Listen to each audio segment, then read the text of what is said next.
Sure. We're kind of getting into some topics that we should probably chat about on here.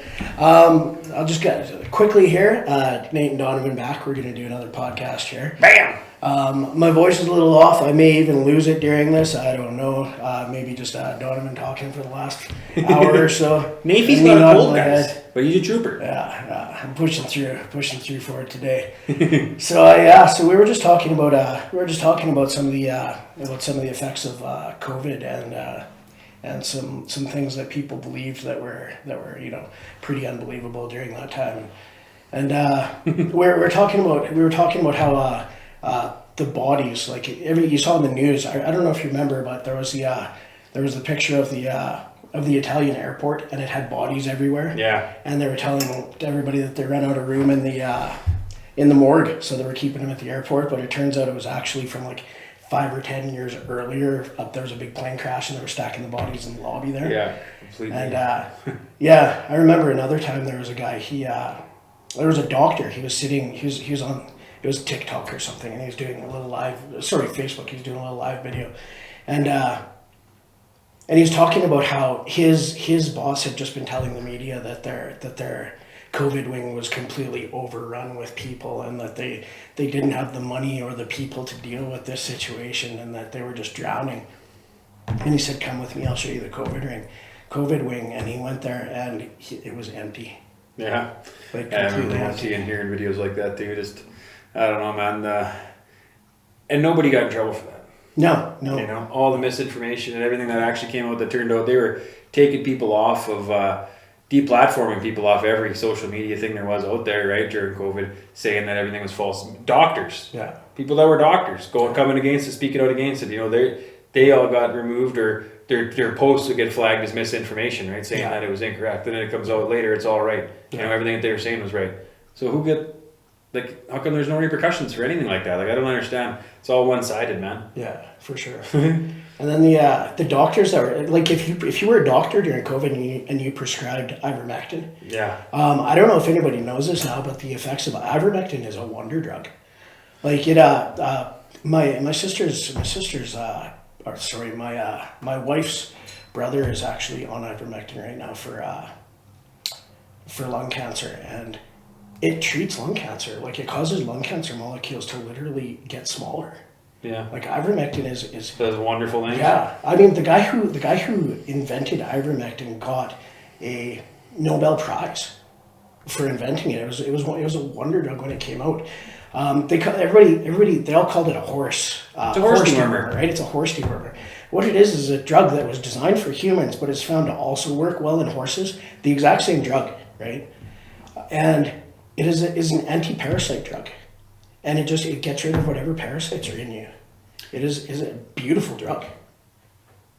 Nonsense, Nate. It's purely for horse dewormers. Okay, you've been listening to too much Rogan. Too much Rogan, yeah. Yeah, hilarious, man. And look at all the stuff that they were saying about on CNN. They repeatedly said that on CNN about Rogan. He's telling people to take horse dewormer.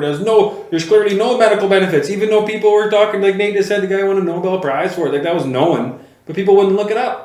Yeah. People wouldn't look it up themselves. They're just like, I guess CNN said. It's got to be true. Yeah. I don't know, man. People are too smart. You guys are all too smart. People who are watching this, they know. But, like the average Joes out there, I don't know why.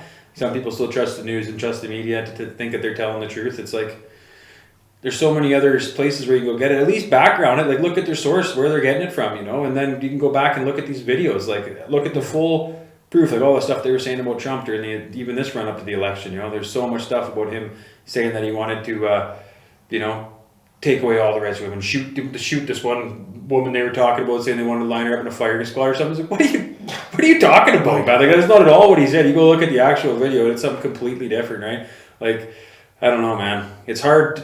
I know so many people that still 100% depend on the news, and that's all they want to watch, and they think that everything on the internet's, made up, but it's actually the complete opposite almost nowadays. It's like, oh, for sure. You're not getting the full scoop at all, or you're getting it completely one-sided if you watch the news, like mainstream news outlets, right?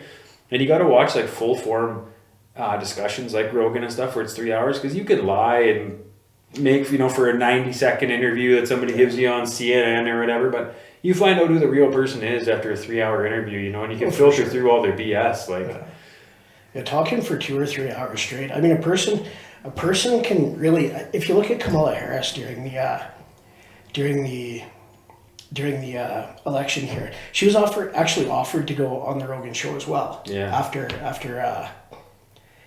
After Trump had been on there, and she refused. She had a bunch of things that she said she would only come on if a bunch of demands. Yeah, a bunch of stipulations. She would only come on if they did these things. And one of those stipulations was that it had to be a shorter podcast. Yeah, it had to be 45 minutes. Yeah. She wanted, I believe you're right, 45 minutes. Yeah. Yeah. And the reason is because it's easy to come up with talking points for 45 minutes. Mm-hmm. But if you have to come up with more than that, for longer than that, the average person who doesn't know what they're talking about or doesn't have an actual plan can't do it. Yeah. Right? It's just, too much for them. Yeah. I get tired of trying to come up with new ways of saying, I don't really know what I'm going to do. Yeah. You know? And he was even saying too, like Rogan even said, he's like, we don't even have to talk politics. Yeah. I just want to know who you are as a person, because like you seem like a fake human being, just like Trudeau here, man. You know, you never hear. That's the problem that I have talking to people who are all about the COVID thing. It kind of goes back to that too. It's like they want these people to tell us what's true and what's real. Yeah.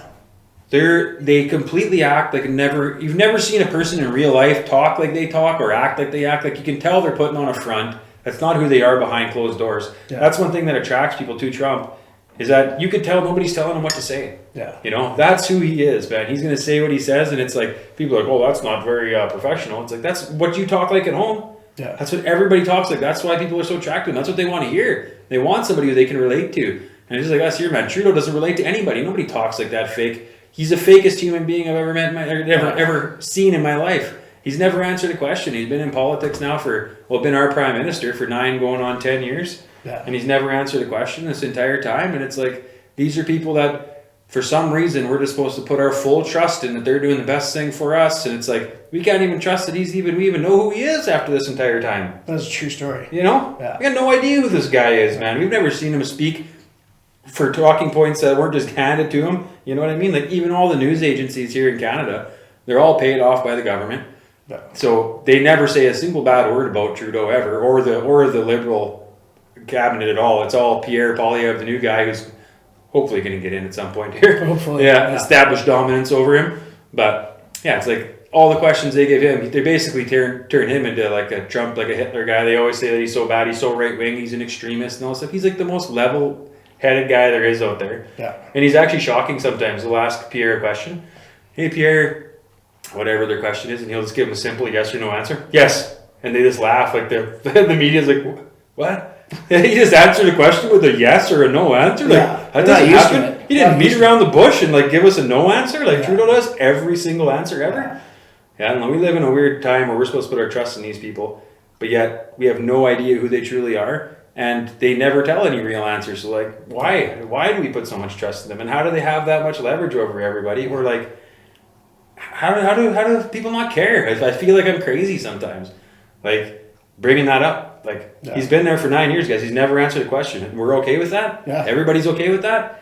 And I mean, literally, like, we're talking about a guy here. Like, right now, our government is literally shut down because there is $400 million missing in what they call the Green Slush Fund.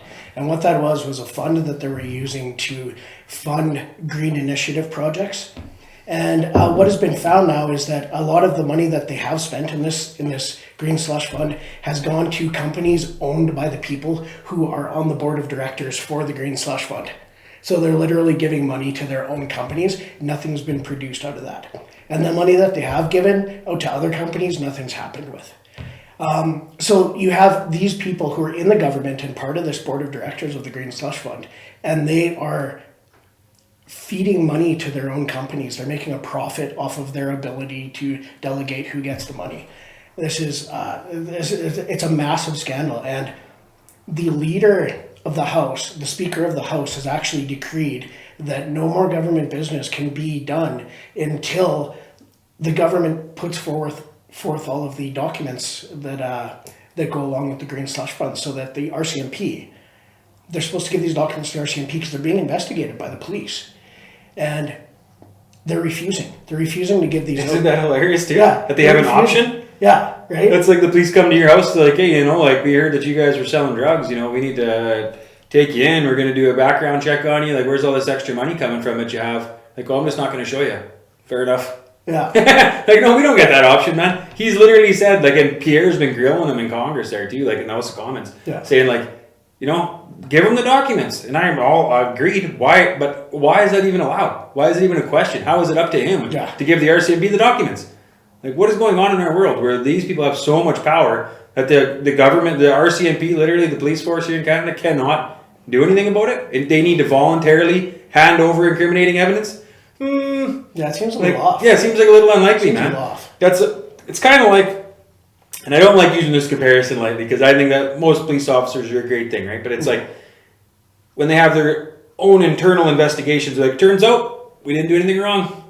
Every time, and it's like, most of the time, sure, I'm sure that they didn't, and there's some crazy background story of some videos that we see, and we only see a bad part of it and the worst end of it. But it would be nice if there was a party who wasn't involved in the situation, some third party who had no vested interest in it, who had to do the investigations, It's like, and they were vetted and knew that they didn't have any stocks with these people or whatever, because that's the thing that doesn't get talked about much either. A lot of these people have invested, they got stocks with companies or whatever, so they don't really want to get to the bottom of it.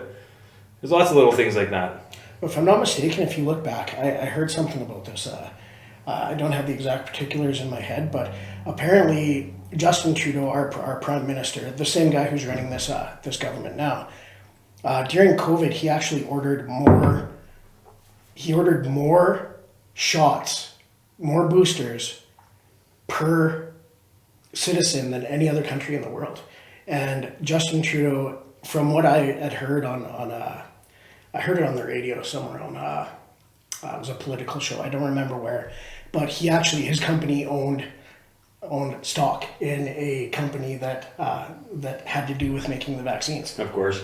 So, I mean, you look, and this guy's gone from, I think his net worth before he started being prime minister was something like $3 million.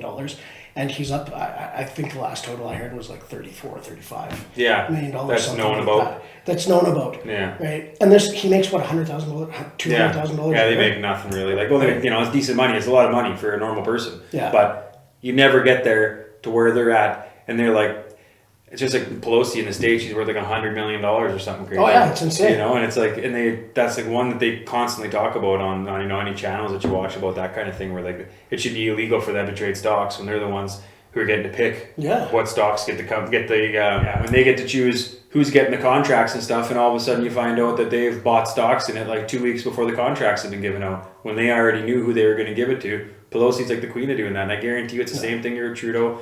There was that big SNC-Lavalin scandal there a while back. It's like, our governments are just very corrupt, and I think the people are starting to wake up to it now. Like, even like our NDP government here, we got a guy, BJ Singh there, who's our Yagmeet Singh. He's a NDP leader. He came out and said that he has no trust in Trudeau. He's tearing up the trust agreement. Very next week, Pierre Poilievre there, the Conservative leader, said let's call a carbon tax election then, and Yagmeet backed right out on that. And he's like, actually, you know what? I still like Trudeau because this is the closest he's ever going to come to be in power. So he doesn't want to lose this little bit of power that he does have. And that's a real shame, man. It's like we're really counting on people in our governments. Like, we're thinking that they're looking out for us, Nate. Yeah. And it's like, it's so hard to think that they are. Like, honestly, if you're looking at it objectively, it's like they're not even looking out what's best for Canada.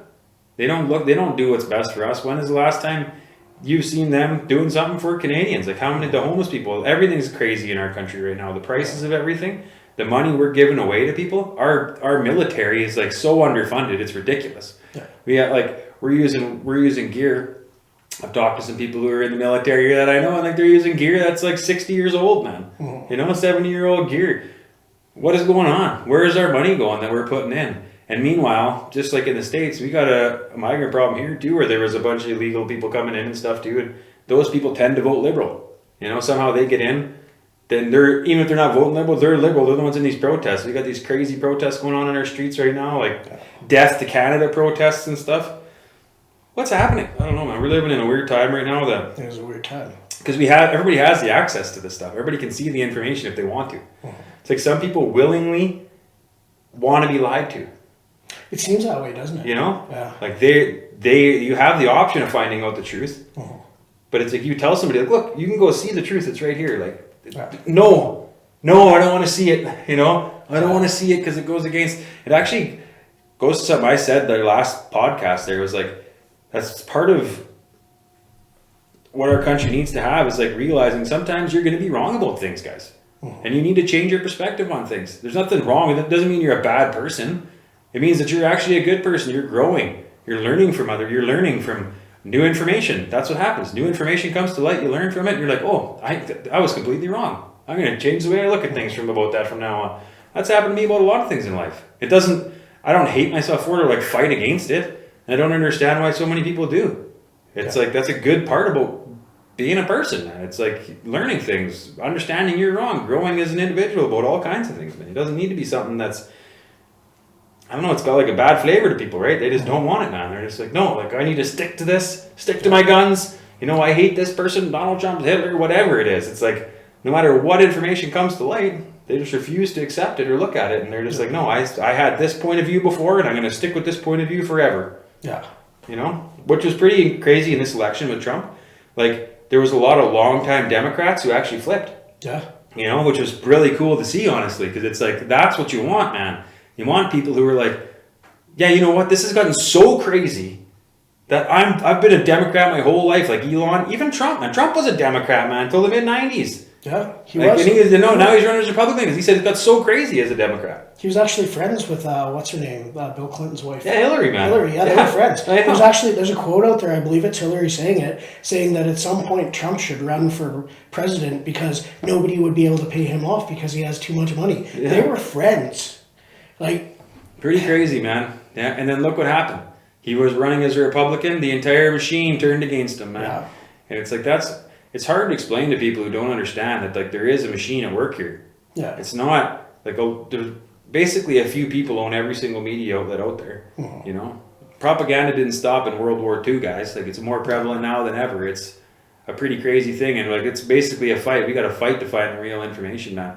And God bless the people like Rogan and all these long form podcast people who are actually getting true information out there. You know, that was the thing that I loved about during COVID, even, man. That's like where I had a good feeling right off the bat because I've always kind of not trusted the government about a lot of stuff, and it turns out I was right along. So it's like I've had reason to back me up that I was like, hey, you know what? Yeah, they're not always telling me the truth. Yeah. I knew something was fishy right off the bat with COVID, but after watching Rogan, he had forensic virologists on there and stuff who were saying like this thing was made in the lab, guys.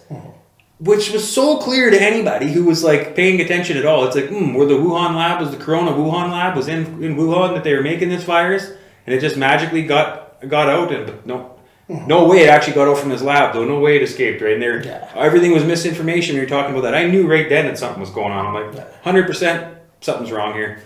And you see that, and you think that, you know, there's still so many people that even though all that was going on, they couldn't see it with their own eyes. Yeah. That was actually happening. Like they needed somebody else to tell them what was going on. Yeah. That somebody else to tell them, like, oh no, a bat did fly into somebody's soup. Yeah. And happened to have it in the same place where Wuhan was. You know? Not to mention all the other crazy stuff. And when they were deplatforming people, it started getting crazy. Like even Rogan, you know, he had a bunch of problems. They started doing a bunch of misinformation about him. What was that guy, Neil Young? He said that if Joe Rogan wasn't kicked off that platform, that he was going to pull all of his songs off Spotify. Yeah. And everybody was like, yeah, go ahead. Yeah, go ahead, Neil. We don't really care. Yeah, you can kick that stuff to the curb. Yeah, it was pretty crazy, man. But yeah, that was what I was going to say is that like when he had those people on there for 3 hours, like the forensic virologists going through step by step, like how they knew that this virus was created in a lab. It's like there was no denying it. You knew. It was like this guy, that's what he does as a profession. He's not a doctor that they've had him for 90 seconds on some clip on CNN. It's like Joe tries to go through when he has an interview with somebody, man. He's really good at questioning people about it. You know, and he'll find if the guy's lying. And that's what I love about listening to Rogan. It's like, you know, he's had some people on there before where you could tell he was like not sold on. Yeah. And he grills them about it. Yeah. And so when he had doctors on, he had people like that on, like super, super smart, intelligent people who were saying like, no, there's something really fishy going on here. Yeah, for sure. You know? The media completely turned on him. All of a sudden now he was horse dewormer guy. Yeah. You know, it's like all of a sudden he was in the news. He was never even in the news before. No. Like they would never talk about Rogan in the news. He was a big, huge still, but he would never get talked about. All of a sudden he says that, and oh my God, look out, right? The machine came for him. And you know, it's really funny too, because that's another, like we were talking about how people have flipped throughout this whole last, I mean, basically this political area that we're in, this political process that we're going through. I think you could really point it back to the beginning of COVID. Yeah. Right. I think that a lot of people's mentalities have changed, and a lot of people have lost themselves during this time. If you look at Joe Rogan, I don't know if you know this, but Joe Rogan voted for Bernie Sanders. Oh yeah, dude, he was a Bernie Sanders. Right? He was a libertarian, liberal, hard. Yeah, his whole life, man. His whole life, and he's basically flipped. He's seen what's going on behind the scenes, which a lot of us have at this point. And you know, something I'd like to touch on is with the whole COVID thing. I mean, everybody remembers the Canadian trucker rally. I actually threw a rally in Fernie, British Columbia, and I was the main speaker at it during COVID. We're in the trucking industry, Donovan and I. Donovan's a dispatcher. I'm a truck driver.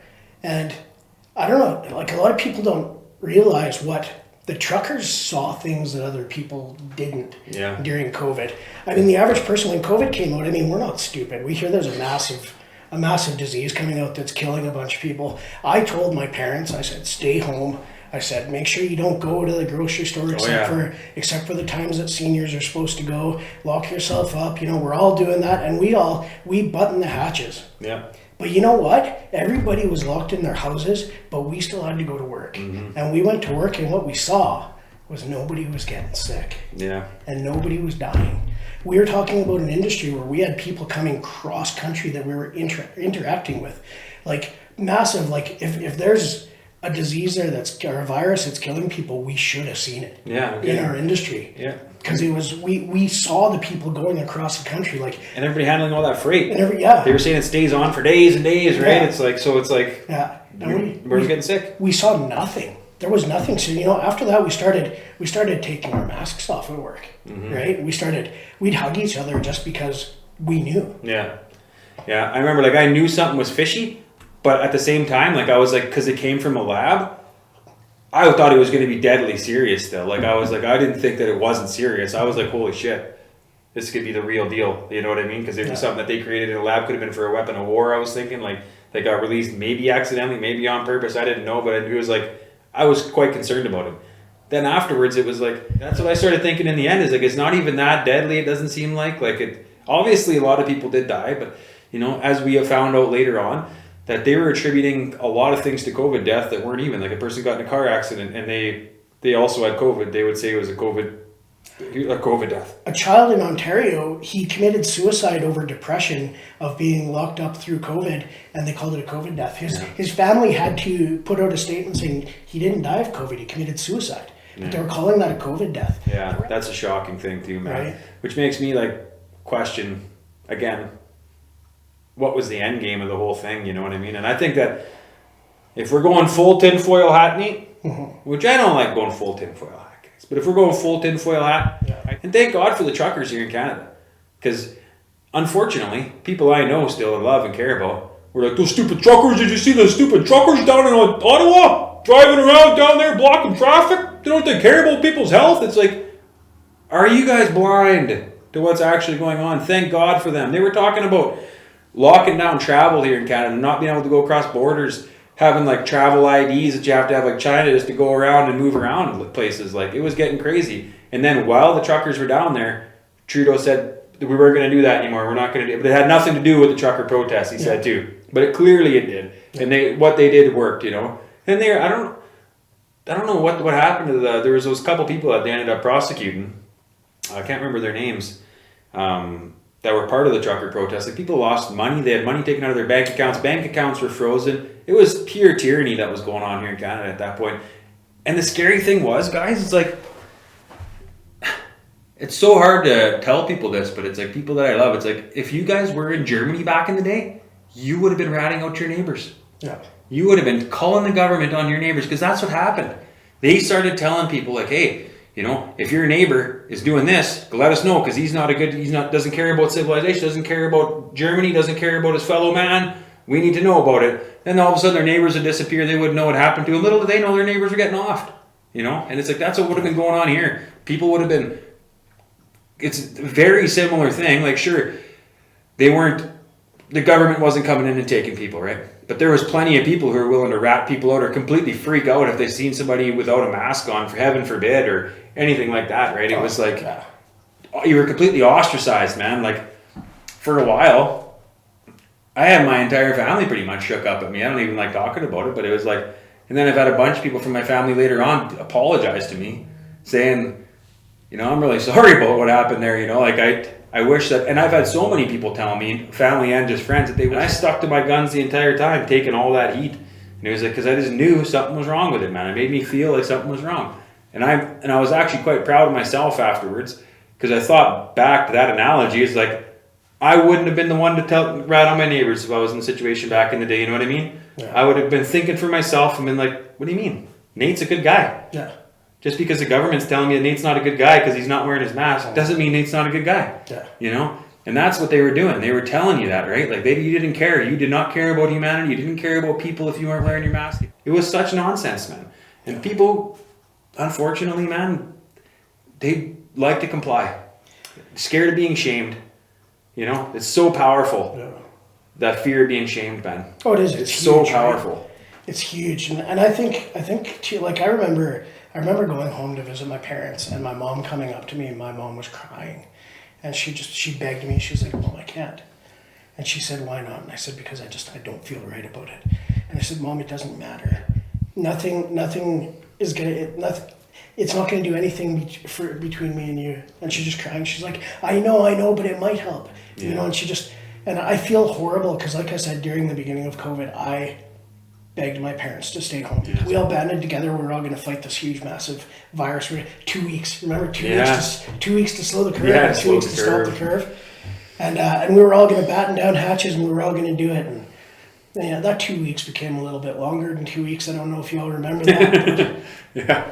But yeah, my mom was, and that goes back to news too, because when my mom was young, when something was on the news, it was vetted, it was checked, it was true, man. Yeah, dude, it had to be. But now you had all these opinions. Scary, man. Right? Doctor, we've never seen a situation in our modern era where a doctor's been told that they can't do their own research and come to their own conclusions. Yeah, that's just like back in the day when, like, they'd have people tell, like, cigarette companies were safe, you know, because they had a vested interest in cigarettes. You know, cigarettes are safe, you know.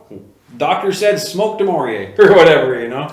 Yeah. Well, if you look up, if you get on your phone right now and do a Google search on the largest fine ever given in America, it was to Pfizer for lying about what one of their drugs did. And it's just crazy that's going on. And I just implore everybody out there to, like, you're a smart person. You don't need Justin Trudeau to tell you something. You don't need the news to tell you something. The facts are out there if you're willing to go look for it. And you might need to change your opinion on something. Man, I can tell you right now that if I started walking the streets and there was people dropping like flies left and right, I 100%. Come on, guys, something's up here, man. And so many people were just hook, line, and sinkered with it, man. And you know, one crazy thing I remember from when COVID was happening, there was only one province that kept statistics on the amount of people who died from COVID and the age groups they were in and how many other morbidities they had to go along with it. And what they found was that it's almost the same amount that when you take a paternity test, they go whether or not you're the father or not. Right? Yeah. It's insane. A healthy person under that age. We had a young kid at the time. She was only 3. She'd been 3 when that would have gone on. And I'm not anti-vax. Like, that's a scary thing too. Being named, like, there's a few bad things to be. You know, you could be like, you know, a Holocaust denier. Yeah. You could be like anti-vax. Terrible thing to be. You know, what's another one, like government election people, like that, thinking that the election denier. Those are all things that are like super shame. You don't want to be like even associated with anti-vax. And I'm not anti-vax. Like I'm all for science, and I have every vaccine that I've needed to get. My kids do too, even though I had every other vaccine that they ever gave me. I mean, let's get this absolutely straight. Don't want to see polio coming back. Like, Yeah, we're okay. We're okay with vaccines. Yeah, for the most part. because they were looking to take away a lot of our freedoms down here. There was a lot of things you couldn't do if you were. It was like, and for the kids in school, it was tough too. Like sport teams, stuff like that. It was like nothing was happening, right? So I don't know. It was pretty tough. They really made it. So if you wanted to do anything in life at the time, it was like you needed to be. People were like, well, whatever. I just wanted to go out. So did I. That's kind of what I think. And maybe it didn't start out that way, but I think it's like that's why they say Rogan is a conspiracy theorist and all these other people, because they want them to be the sole source of news. And if you look at now, I mean, not a lot of people know this, which it really surprised me. There's a magazine in Canada called Maclean's Magazine. They're actually a very well-respected news magazine, and they released a story. They had a whistleblower from the Canadian military. The Maclean's Magazine actually released an article saying that the Canadian military had to test out their propaganda techniques, and they'd actually used propaganda against the Canadian people. So they said that they did it without the permission of the government, but I think they were just trying to, how could they do something like that without the permission of their superiors? That was pretty crazy. I remember reading about that, man. That was pretty nuts. Thinking about that now, I actually kind of forgot about that you just said that. Yeah, that's pretty crazy. And where's the reporting on that nowadays? It's like all the important stuff like that seems to be like they'll brush on it once, but there's so much stuff that they pump out all the time to get these But what was on Desperate Housewives the other night? Did you guys see what Taylor Swift said? It's like that's what ends up taking priority. People they're just on their phones all day swiping. Yeah. So it's like, oh, what did they say? Well, that's pretty crazy. Back to swiping. I think a lot of people too go through their life thinking that if you were to just live in our society and watch, say, in America, CNN, or here in Canada, any news agency really, because they are all funded by the Liberal government, and that's not a joke. Like, we're not saying, oh, they slide them some money under the table. It's above board. Like, they tell everybody we're giving all these news media outlets money to survive, and because they can't compete against the Americans. Yeah. So they are actually giving them money, like they're paying them. And if you were to live here in Canada and just listen to them, or live in America and just listen to CNN, you would think that the world is, except for Donald Trump and Pierre Poilievre, the world is perfect. And there's nothing wrong and everything's going to be great. But the thing is once you start looking at other, like the other media outlets, the ones that aren't in the Liberals' good books or in the Democrats' good books, you start seeing what's going on in the rest of the world, and the world is a very scary place right now. Mm-hmm. There are a lot of horrible things happening in the world. There are a lot of people getting hurt, murdered, killed. There's wars going on that we barely hear about except for to see some guy up in front of a camera talking about how great things are going. Mm-hmm. Like, we don't see what's going on in the world. The riots in Europe right now over immigration, it's massive. Go on Twitter. Twitter is actually, I love Elon for this. Twitter has become the place where if you want to see what's going on in the world, you go there and it's there. It's a free speech haven. Yeah, it's a free speech God bless him, man. If it wasn't for him, I watched a thing on Rogan talking about this not that long ago. It's like, can you imagine what we would have been in this election with Trudeau, with Trump, sorry, if Twitter was still owned by by Dorsey and all those guys, right? Like, and Elon never bought it. Yeah. It would have been a completely different story, man. Yeah. There would have been so much fake news out there again and everything about it. Like, God bless him, Elon, man. The world needs people like Elon, man. I love that guy. Yeah, for sure. Seriously. That was so awesome how all in he went on Trump and stuff too. Man. And watching him in interviews, he does not care about the money when somebody's talking nonsense about all his woke ideology and the transgender craziness and stuff that's going on. Because, like Knight just said, according to our news, that's the most important issue in the world. What's a man and what's a woman? It's like, it's pretty crazy that we're even debating what that is. Like, it's so backwards. It doesn't make any sense. But people are in the other parts of the world. Like Nate said, there's wars going on. There's still areas that have slaves, guys. Mining cobalt for our phones. Yeah. Tons of slaves. There's videos out there. You can go look at it. And meanwhile, we're all swiping through our phones acting like, well, my phone provider doesn't do that. Yeah, they do. And everybody knows about it. That's where all the batteries, like for all the electric cars and stuff too, they all have cobalt in them. Yeah. And as much as they say that they're like slave free or whatever they try to use as their term, they're all, I watched a thing on it too, and it says like they're all, through the pipeline, they're all getting cobalt from these places. Yeah. You know, and it's all mined by people with by hand. They're not allowed to leave. They live in complete abject squalor. They all get sick and poisoned from hammering on this crap all day, and it gets shipped over to our phones, and we're all just looking at these fancy, amazing supercomputers that we hold in our hands and take it all for granted. And meanwhile, we're looking at it going, yeah, like maybe a guy is a girl, huh? Like maybe that's what's important. And we talk about a lot of things we talk about right now, especially in the States, it's a big deal, but here, like, it's obviously a big deal but slavery. There's more slaves now than there ever has been, which is a pretty crazy stat that I didn't know about. There's more slaves right now than there ever was back in the day. And like a lot of them are mining our phones right now, mining cobalt for our phones, or it's slaves over in Africa for other things too. So it's like this is still going on, but people don't want to talk about it. They want to talk about reparations in the States, and you know, nobody alive right now in the States owns slaves. No. You know, but it's like we're going to pay reparations and stuff, and there's a lot of weirdness going on. We can look at what's going on right now in the world, guys, and try to fix some of this stuff instead of looking back in the past. You know, there's a lot of stuff that we could be fixing right now, and that's pretty crazy that I didn't know that there were slaves alive right now. I didn't know that was a thing that was going on still. I had no idea. I was blown away to find that out, man. I was shocked, man. There's actually, I believe that as well, that most slaves right now throughout the world are, I believe most slaves are owned by blacks. Yeah, yeah. And mostly of Muslim origin. Yeah. Right. So a lot of Muslim countries do still allow slavery. I mean, I'm sure there are some absolutely great Muslim people out here. I don't want to get myself in a lot of trouble here. Yeah. No, just in the Arab world. Just in the Arab world. In the Arab world in general, that's where a lot of the slaves would be sold from.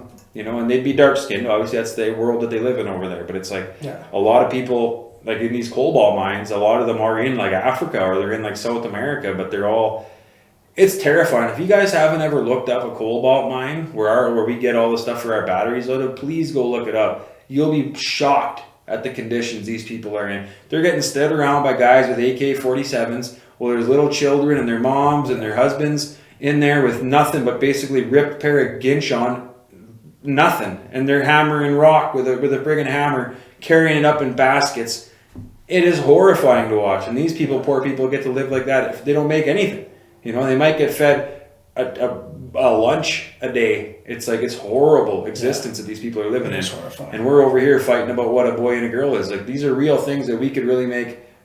These could be our big global issues right now, and should be our big global issues. Like what is going on over there? Why aren't we more paying attention to that kind of stuff instead of what's going on with this nonsense that our woke government wants to tell us or woke media wants to tell us is important, man. There is a lot of constructive stuff that we could do to our planet to make it so much better. And like, I'm pro oil and gas. If we're on the topic of like similar stuff about the woke ideologies, I love the environment though too. And there's a lot of stuff. The carbon tax is a complete scam.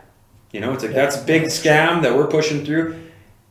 It's crazy to me how this even came about. I remember when this was first getting talked about, like freaking 20 years ago, dude. They were talking about a possible carbon tax. I remember being a young kid, being like, "How does paying a tax change the climate? How do you taking money out of my pocket change the climate?" But now it's like in Canada, it's a real thing, right? Like you get carbon tax. They want it to be like everything. The amount you drive, you get taxed more. It does not change Mother Nature, guys. Like, what are we talking about? There is actual things that we could do to change, to help the world. One of the things that I think that we could probably do, man, garbage. Our garbage problem is disgusting here. Yeah. The Great Pacific Garbage Patch, oh my God, man. Like, there is some real deal issues that our world is facing, man. And it ain't gender. It ain't transgender stuff, man. We got real world issues we could be facing, man. Starting with that kind of stuff, man. Getting rid of the slaves. Cleaning up our garbage, looking after our planet a little bit more like that, then we can start talking about, you know, more efficient ways to run stuff. But right now, we need oil and gas. We need coal for steel. There's a lot of things that we need right now that, unfortunately, you know, the world wants to see all these industries as horrible things. Yeah. You know, I remember when it actually happened right when COVID started going on. There was a bunch of Trudeau had lost all trust with basically all oil and gas investors, and nobody wanted to invest in Alberta's oil and gas fields anymore, and a lot of people pulled out, and we ended up, a lot of people got laid off and stuff. I was one of them back in the day there, got laid off from a job, and I remember talking to my auntie, who's like, I love her to death, and she's like a super liberal, and she's like, oh, that's so good, that's great news. That's great news. Now you don't have to be part of that terrible oil and gas thing. And I'm like, what are you talking about? Like, you drive a vehicle, it's oil and gas. You know, you heat your house with oil and gas. What are we going to do without oil and gas? Everything that we're made has oil in all our phones, every piece of plastic. Yeah. Like, people are all against coal. Right now, I work in a coal town. It ain't for power. Guess what steel's made out of, guys? Coal.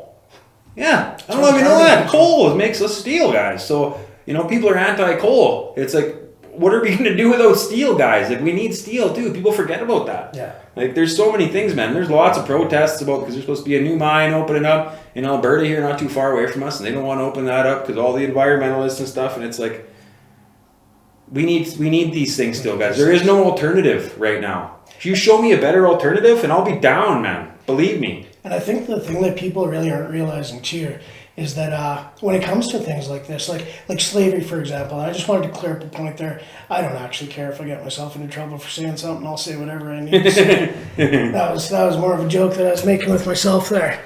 But when it comes right down to it, when you look at something like slavery and the lithium that's coming out of the ground and the and oil and natural gas, like, we're at a point right now where our liberal governments here in America and Canada want to shut down oil and gas production on this continent. Mm-hmm. But they still need the oil and gas, so they want to purchase it from the Arab countries they're pulling this oil out of the ground with basically slave labor in horrible circumstances, killing how many people. They have there's nothing in place to keep these workers safe. Yeah, no environmental regulations regulations. They couldn't care less about it. So we're allowing them to pull it out of the ground, polluting the air like crazy, but we don't want to pull it out of the ground here, where we will actually do it safely and in an environmentally friendly way. And let's talk about carbon, for example, here too. Trees eat carbon. They pull carbon in and they take it out of the atmosphere. Canada is a carbon neutral country. Mm-hmm. We have enough trees that we can't produce enough carbon to actually add to the worldwide carbon footprint. If Canada didn't exist, Canada is the second biggest country in the world. If Canada didn't exist, the world would be in the exact same way it is right now. We're like pollution-wise, because we're not adding to it. But yet there's no investment coming into our country because of that. Yeah. You know, it's crazy. And Trudeau wants to tax everybody out the A-noose about it. And it's like, I just don't understand it. You know, it's people in the cities that are like, honestly, I love you guys. Some of my friends live in the cities. But that's where the big problems start, man. Is like, for some reason, big cities are all, and even in the States too, it's like, they're usually liberal. Yeah. You know, most big cities are, for some reason, they end up being liberal. I don't know what the deal is with it, why that's how it turns out in the end. I don't, but maybe it's because they don't got to do a lot of stuff like, there's not a lot of self-sufficient people there, so they want more government involved in their lives. Yeah. People who are more rural want less government and less, you know, let us live our lives. Let us do our thing, man. Mm-hmm. But I don't know what, but it's like it's unfortunate for all how most like elections work and stuff, right? Like in BC here, we just had an election. NDP's won again. Basically because Vancouver voted for it. You know, Vancouver's the biggest city that we have. Yeah. They have the most people. And whatever they vote for in the end, that's basically what happens to our province. Mm-hmm. And it's a liberal stronghold. So it's like an NDP, it's like that's what you're going to get, man. But even out of that, you know, there's something going on there too. I mean, the NDP did gain power again, but we actually have the resurgence of our provincial Conservative Party, which our last party that went up against the NDP Liberals was a center party. They had people from both sides and they stayed at the center. We've now actually voted in our next biggest party here in British Columbia, and it's down near half and half. Mm-hmm. Like, it's really close. The NDP didn't win. Yeah, it wasn't a right. So, but the party that's going up against them now is a full-on Conservative Party. So that's something that has changed. Yeah, that is a pro there. Yeah. And it was really close. It was really close. It was a lot closer than it ever would have been 5-10 years ago. Yeah, I learned a little bit more about elections and stuff this year too, because there was an independent who was running. He used to be part of the Conservatives, and he changed his. He ran as an independent this year, and that kind of split the vote. Yeah, we could have probably Conservatives could have won without that.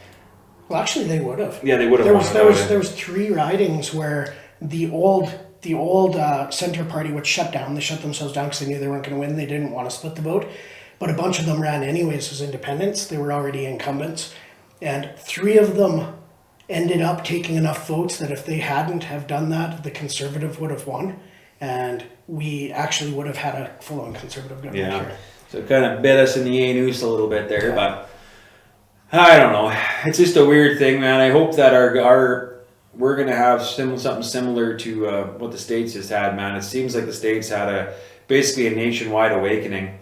Isn't it crazy when you look at the map of the States? I don't know if you've seen this map that voted red, how much of the country was red? Almost the entire country, man. There was a few little blue dots. They were all cities, a few little blue dots all over the country, and mostly on the coasts, but the whole rest of the country was red.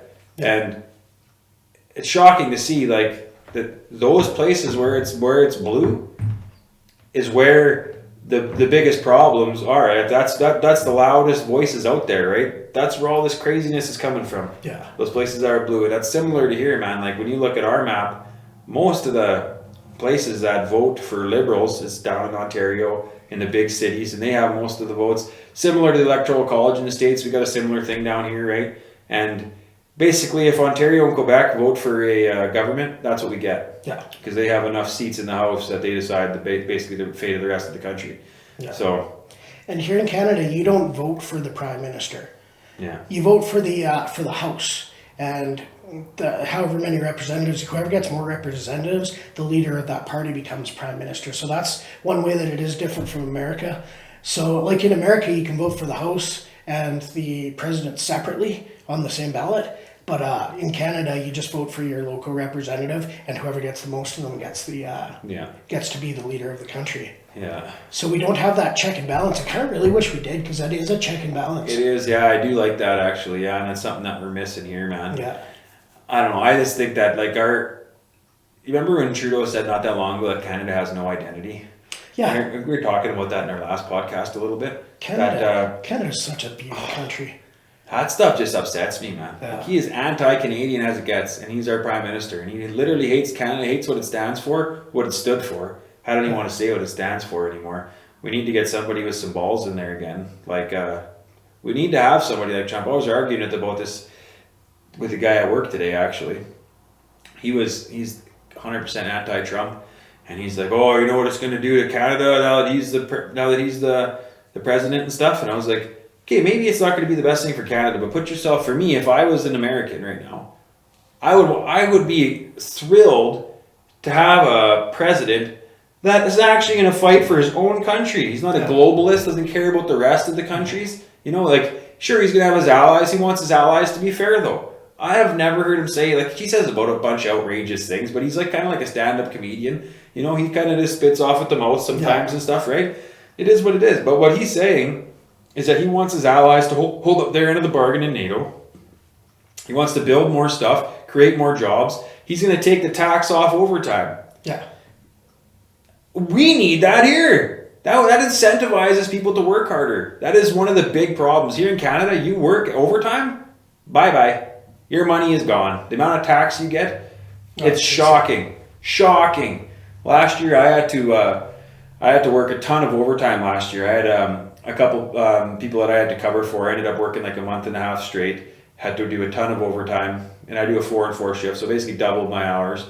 And I put a lot of money last year into RSPs, into the tax-free savings account. I went in to go do my taxes last year, and when I was waiting to see, thinking I was going to get something back, I owed $5,800 in back taxes. And I asked, what is going on? They said, oh, you worked way too much overtime last year. Yeah. So they already taxed all that money, a crazy amount of tax on my pay stub. When I got the money, I was already taxed. Then when I go back to actually get the tax time, they take even more money, an extravagant amount. That's a lot of money, man. I don't got money like that kicking around. Yeah. I was devastated, man. I could not believe it. And that's where we're at. If we did what they're talking about doing, taking tax off tips, taking tax off overtime, man, that would incentivize people to work harder. We could actually get good people in, man. That is one of our biggest struggles right now in our industry too, like just in general, is finding good people who are willing to work hard, man. Nobody is willing to work hard. Nobody is willing to work overtime, but yet everybody's complaining that they don't have enough money. Yeah. And when you talk about overtime, that is one thing that they talk about all the time, is that, like, why bother? I get taxed so much on overtime. You know, if I work too many hours in overtime, I'll actually make less than I do on regular time. Yeah. It's ridiculous. It makes no sense why they're penalizing people for wanting to work harder and work more. You know, they already take plenty of taxes off us, way more than we should have ever allowed. Yeah. You know, but we're too distracted flipping through the old TikToks that, you know, people are just willing to let them do whatever they want at this point. But that's something that would be pretty amazing if we ever made that happen here in Canada, man. I think that would be an amazing thing, man. I think that would honestly change the workforce here. Oh yeah, and we have a huge problem in Canada right now that our overall productivity throughout the whole country is down huge. And it's actually causing our economy to slow to a crawl because we're just not producing like we should with the workforce we have. And that is a huge issue because we can't compete against other countries that are. And a lot of that does, I believe, come down to taxation. If you did something like that, if you took tax off of overtime, I mean, you got to work your regular 40 hours. Right? Oh, yeah. Fine, tax that. Yeah. But everything after that, let it be for the guys to take home to their family and build a better lives, right? We need to get back to where we're trying to build, where our government should be helping us build ourselves up, not holding us down. Yeah. Right? And that's what I feel like they're doing, man, 100%. They're keeping us down, right? So that we can't focus on what's good. I honestly think that's one of the main things that, like, the Liberals want to do. And maybe it's every government too. I'm not just saying, like, it could be government itself could just be corrupt. But I don't think that they want people with too much time on their hands, with too much freedom, too much, you know, feeling too good about themselves where they can do too much research on their own. Like, if every day you're struggling to buy food, you're not really paying attention to what the government's doing because you're put your nose to the grindstone trying to keep your family afloat.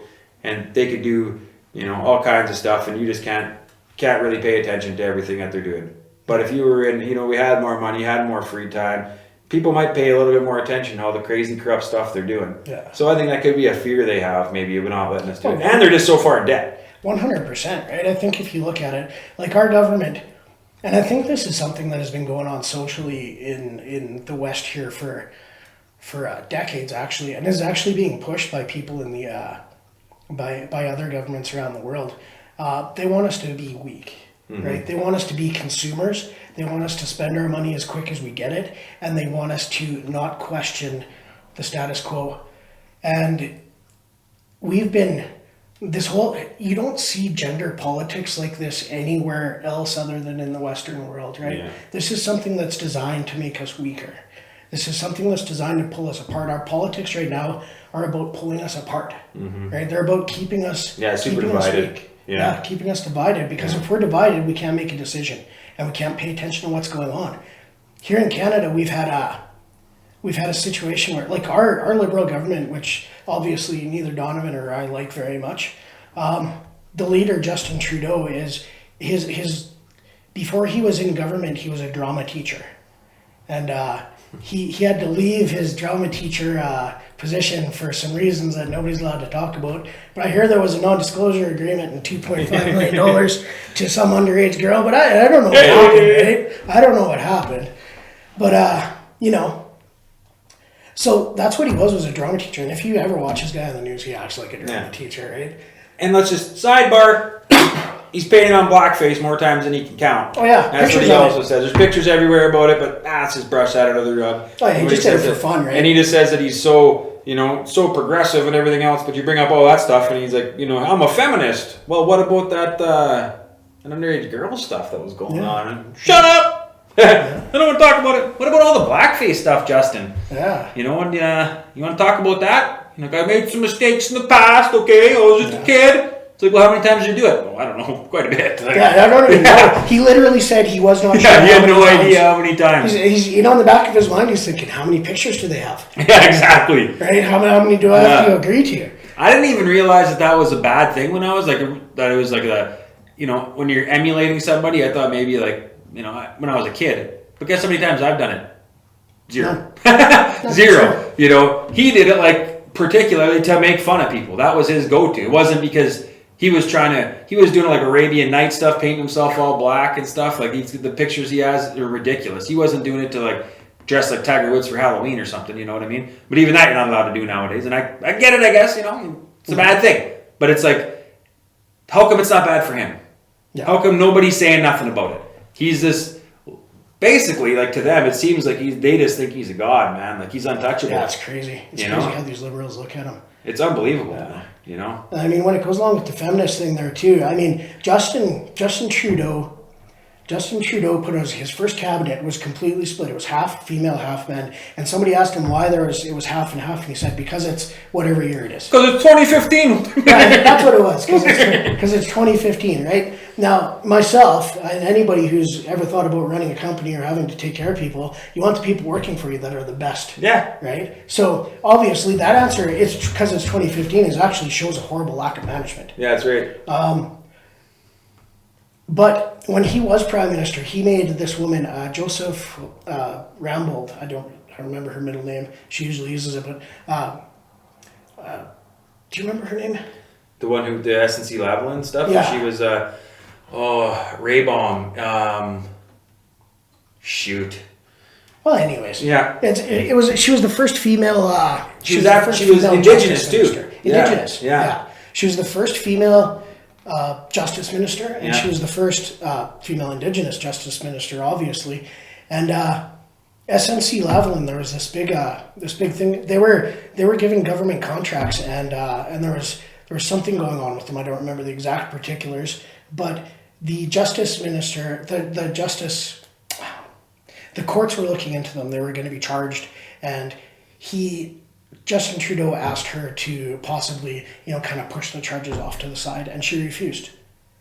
And she refused several times, and then she ended up making recordings of her being asked to do this. Yeah, being pressured. Of her being pressured to do this, and she kept refusing. And they kicked her out of the Justice Minister position, and they kicked her out of the Liberal caucus. She had to become an independent. Unbelievable, man. That's feminist, though. Feminism. That's feminist, right? Well, JT feminism right there. But you won't do what I say. Get out of my position that I gave you. That's right. Right? Yeah. And if he says that he cares about Indigenous people, right? But he's just so phony, man. Like, he is literally the fakest human being I've ever seen, ever. 9 years in power. And he promised, we have a huge problem in Canada with drinking water on the Indian reserves. Yeah. And he promised that he was going to fix that problem. 9 years in power. Do you know how many Indian reserves have clean drinking water that he promised we're going to? Yeah. None. Yeah, hasn't done anything for them, man. But it's like, it's very similar, I find, to in the States, how they always pander to get the black vote, right? The Democrats do over there. They always say that they're going to do all this for the black community. They never do. And that was a thing this year that actually Trump got like 18% of the black vote, which in last time he had like 8%, right? So it went up like 10%, which is pretty huge, man. And that's basically what happens here, man. Like, there's a lot of Native people that vote Liberal because they always say that they're going to do all these things for the Indigenous people, and they never do. But every time election comes around, they'll start stirring that pot again, right? Oh, we care. They did a Truth and Reconciliation Day, is what they did here. They started a thing, for us to feel bad about the stuff that happened in the past. And by the way, I absolutely love, I might have said this in the last podcast, I'm not sure, but if I could go back in one time in history, besides to go back and see Jesus, that'd be my number one. But number two would be to go back when, before Columbus, before anybody was over here, and just see how they were living back in the day. I would absolutely love to see how the indigenous tribes would have been living back in the day, man. That's like my fascination, man. I want to live like they did, man. Nomadic lifestyle like that, going out hunting with a bow and arrow.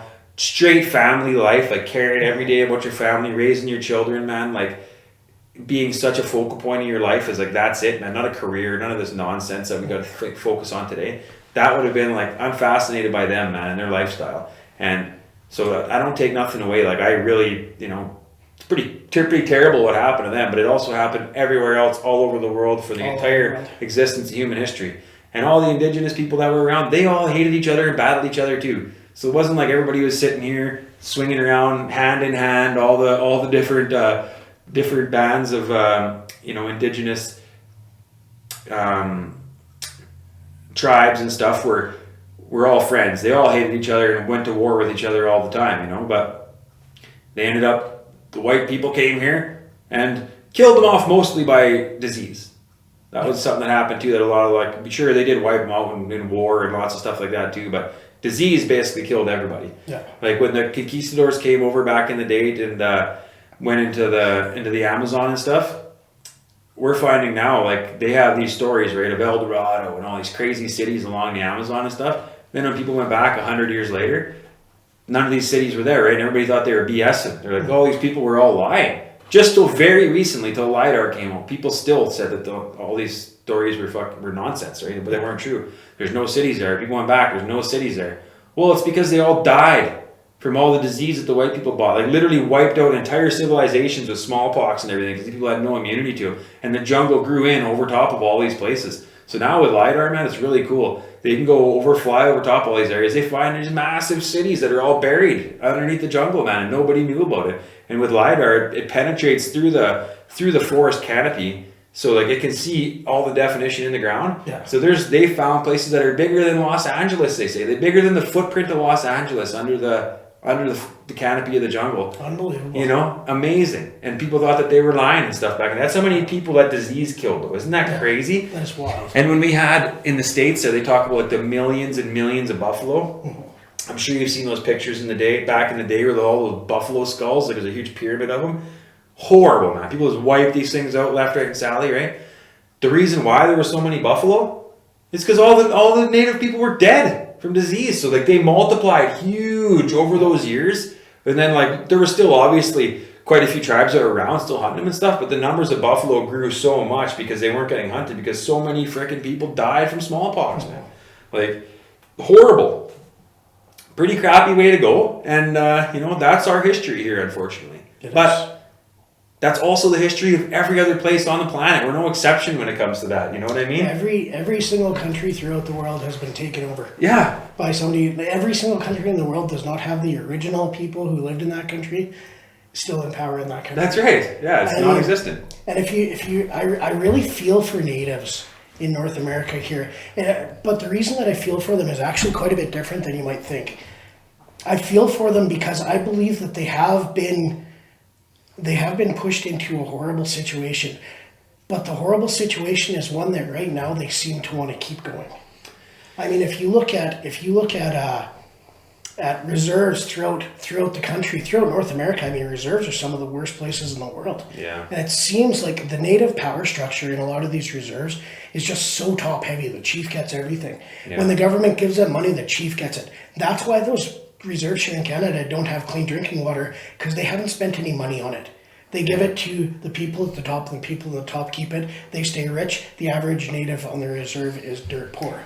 Yeah, and a lot of them don't even live on the reserves. And this is just what I've like, because I have a lot of Indigenous friends and stuff. And this is like, I've never done a whole bunch of my own research. This is just hearing from them, right? That a lot of the chiefs and stuff who get the money, who are supposed to distribute it to the band, don't live on the reserve. They live in usually in gated communities in $1 million mansions, just completely loaded. Yeah.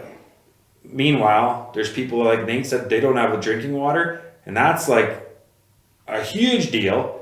But not to mention that, the amount of crime and terrible things that go on in the reserves. Like, there's a lot of places here in Canada that, like, you don't stop your car. You're driving through Obima, man, you do not stop your car. You know, it's like a known thing. It's like, nah, you're gonna get beat up. Something will happen. You'll get robbed. They have a tough life, really tough life on the reserves, man. And I would love, and I don't know how it fixes it. Like Nate said, like, I don't think it's up to us to fix it. Like, as a white guy, you know, because we have given them a ton of money, but where is it? And I'm completely upset that it's not going to where it needs to be going. Like, not because it's my money. I feel bad for them. I feel horrible for them, because it's like they want more money, but it's like, well, what is the point if we're giving it to these people who clearly don't care about you, and they're not giving it back to you? Like, if they were giving it to you, I'd have no problem giving some. Like, when our government takes some money and we want to put it onto a reserve to make it better, absolutely, please, let's do that. I would love to see the reserves in much better condition and see the people flourish in there. Like, I would love to be able to go to a reserve. You know how there's those places, Nate? Like, we have one near Fort Steele. Yeah. Where it's like, basically it's like a town that's built like it was back in the day, how it would have been back when it was an actual fort. you know, like all that's like little horse trails where people would ride on and stuff, or you go from store to store. I would love to see that with a reserve. You go to an Indian reserve, they got a little setup there of what it would have been like back in the day when you were there. And people are proud about their heritage and they know a lot about it. Like that, we should all know about it. I 100% agree with that. Like, I think that we're missing a lot not knowing about the native cultures. And I think that they, as much as, I think that they had a lot of it right for how they were living their lives, man, for satisfaction wise. Yeah. For you sure. know, for purpose in life and stuff. I think that they had it right, and I completely understand. Like, we gutted them, you know, we gutted the whole way they lived. You know, not me personally, I didn't do anything with it, and I probably would have been fighting along their side back in the day. I would have been like all about it, because I'm not a fan of the colonial and the how our whole world works right now, like with corporations and just going to work 9 to 5. Like, I don't think that's what life is supposed to be. And I think that they were so much more present in their lives and in their children's lives, right? And everything was like, would have been so much more just so much more valuable, and you would have had so much more purpose in your life, because in your tribe you went out, you hunted, you got a buffalo, everybody, you got to rejoice in that, everybody got to be a part of it and everything, right? It's like here, you know, like, I'm happy to be doing my job and happy to have a job, but I don't go to my job ever and feel like I'm fulfilling a purpose in my life. No. I'm sorry, dude, I don't. No, for sure. You know, and that's been a void in my life, and I think it's a void in a lot of people's lives, is that they go, you know, they're going into work every day, and we have no purpose. Nobody's passionate about the jobs that they're doing. Back in the day when they were like on these native reserves and stuff, man, when they weren't reserves, they would have been just full of passion. They went out telling stories about their great grandfathers, how they went out and, you know, we're hunting on this trip, and my grandfather got this bear here. I could just imagine it, right? And being like, oh my goodness, that'd be like amazing. Their lives would have been so amazing. And now they can't do that. And they do have reserves, but a problem is too, is that how the reserves were distributed, a lot of them, they had crappy land. Yeah. You know, they got given crappy land. So it's like they couldn't continue to live the same way that they did. And unfortunately, a lot of those skills have been lost now too. And, you know, so when you go to a native reserve, like, I feel like I know quite a bit about the, you know, the heritage and stuff about natives, but I'd love to learn more, and a lot of them don't know it. Yeah. You know, they don't know their own history, even, because the school systems there are really bad, like on native reserves. Like, there's just, even though they can go to university for free here, there's all this stuff, but very few of them graduate, right? Yeah. Because like they have so much problem with their home lives and stuff going on the reserves. It's pretty scary. Like, but like we were just saying, it has to start with their higher ups not being corrupt too. Because it's almost like our government, right? Yeah. Our government, how we were just talking about, they're funneling money to their own corporations. Mm-hmm. It's very similar. We're giving the money to the chiefs, then they're funneling it to their own people that they know, but they're not giving it back to the reserves like they should, man. And that's a problem. Because like, how do we fix that? We don't want to be going in, putting more of our point of view on it. Like, hey, no, you guys need to do this again. It's like, you guys already told us how to live. If you guys put us on reserves, you did all this, don't tell us how to live anymore. And I get it. But you need to fix it yourselves. I think one of the big problems we're running into there is because the chiefs are the ones getting all the money, right? When the government is going to them and saying, how do we fix this? How do we make things better for you? The chiefs are going, well, give us more money. Yeah. That's obviously the answer. Yeah. Right? Because they're getting the money. And they talk, the natives, especially a lot of the people in power in native culture today, talk a lot about how the white people should stay out of their ways and what they do. But if you look at the average native living on a reserve, that has nothing to do with their culture. No. The average reserves, I believe I can say this pretty strongly in this day and age, the average reserves are dens of alcoholism and drug use. And it's horrible. I hate that it's this way. Like, I'm not trying to say this to put them down. I hate that it's this way. I hate the people who are living in that situation.